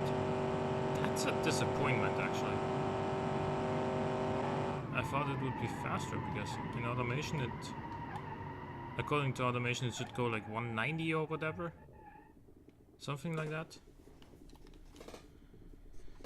We just can't reach it here in Beam. That's a bummer. But still, 178 is pretty quick for an SUV, isn't it?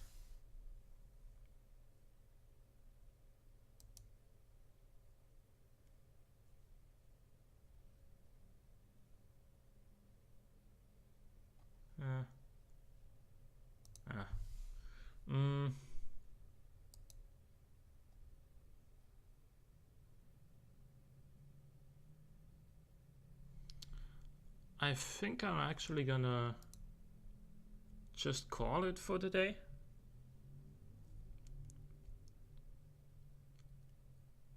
There doesn't seem too much going on in the chat either. So to the people that are still watching, thanks for hanging out. I'll be back tomorrow at 6 p.m. my time, which is 4 p.m. GMT.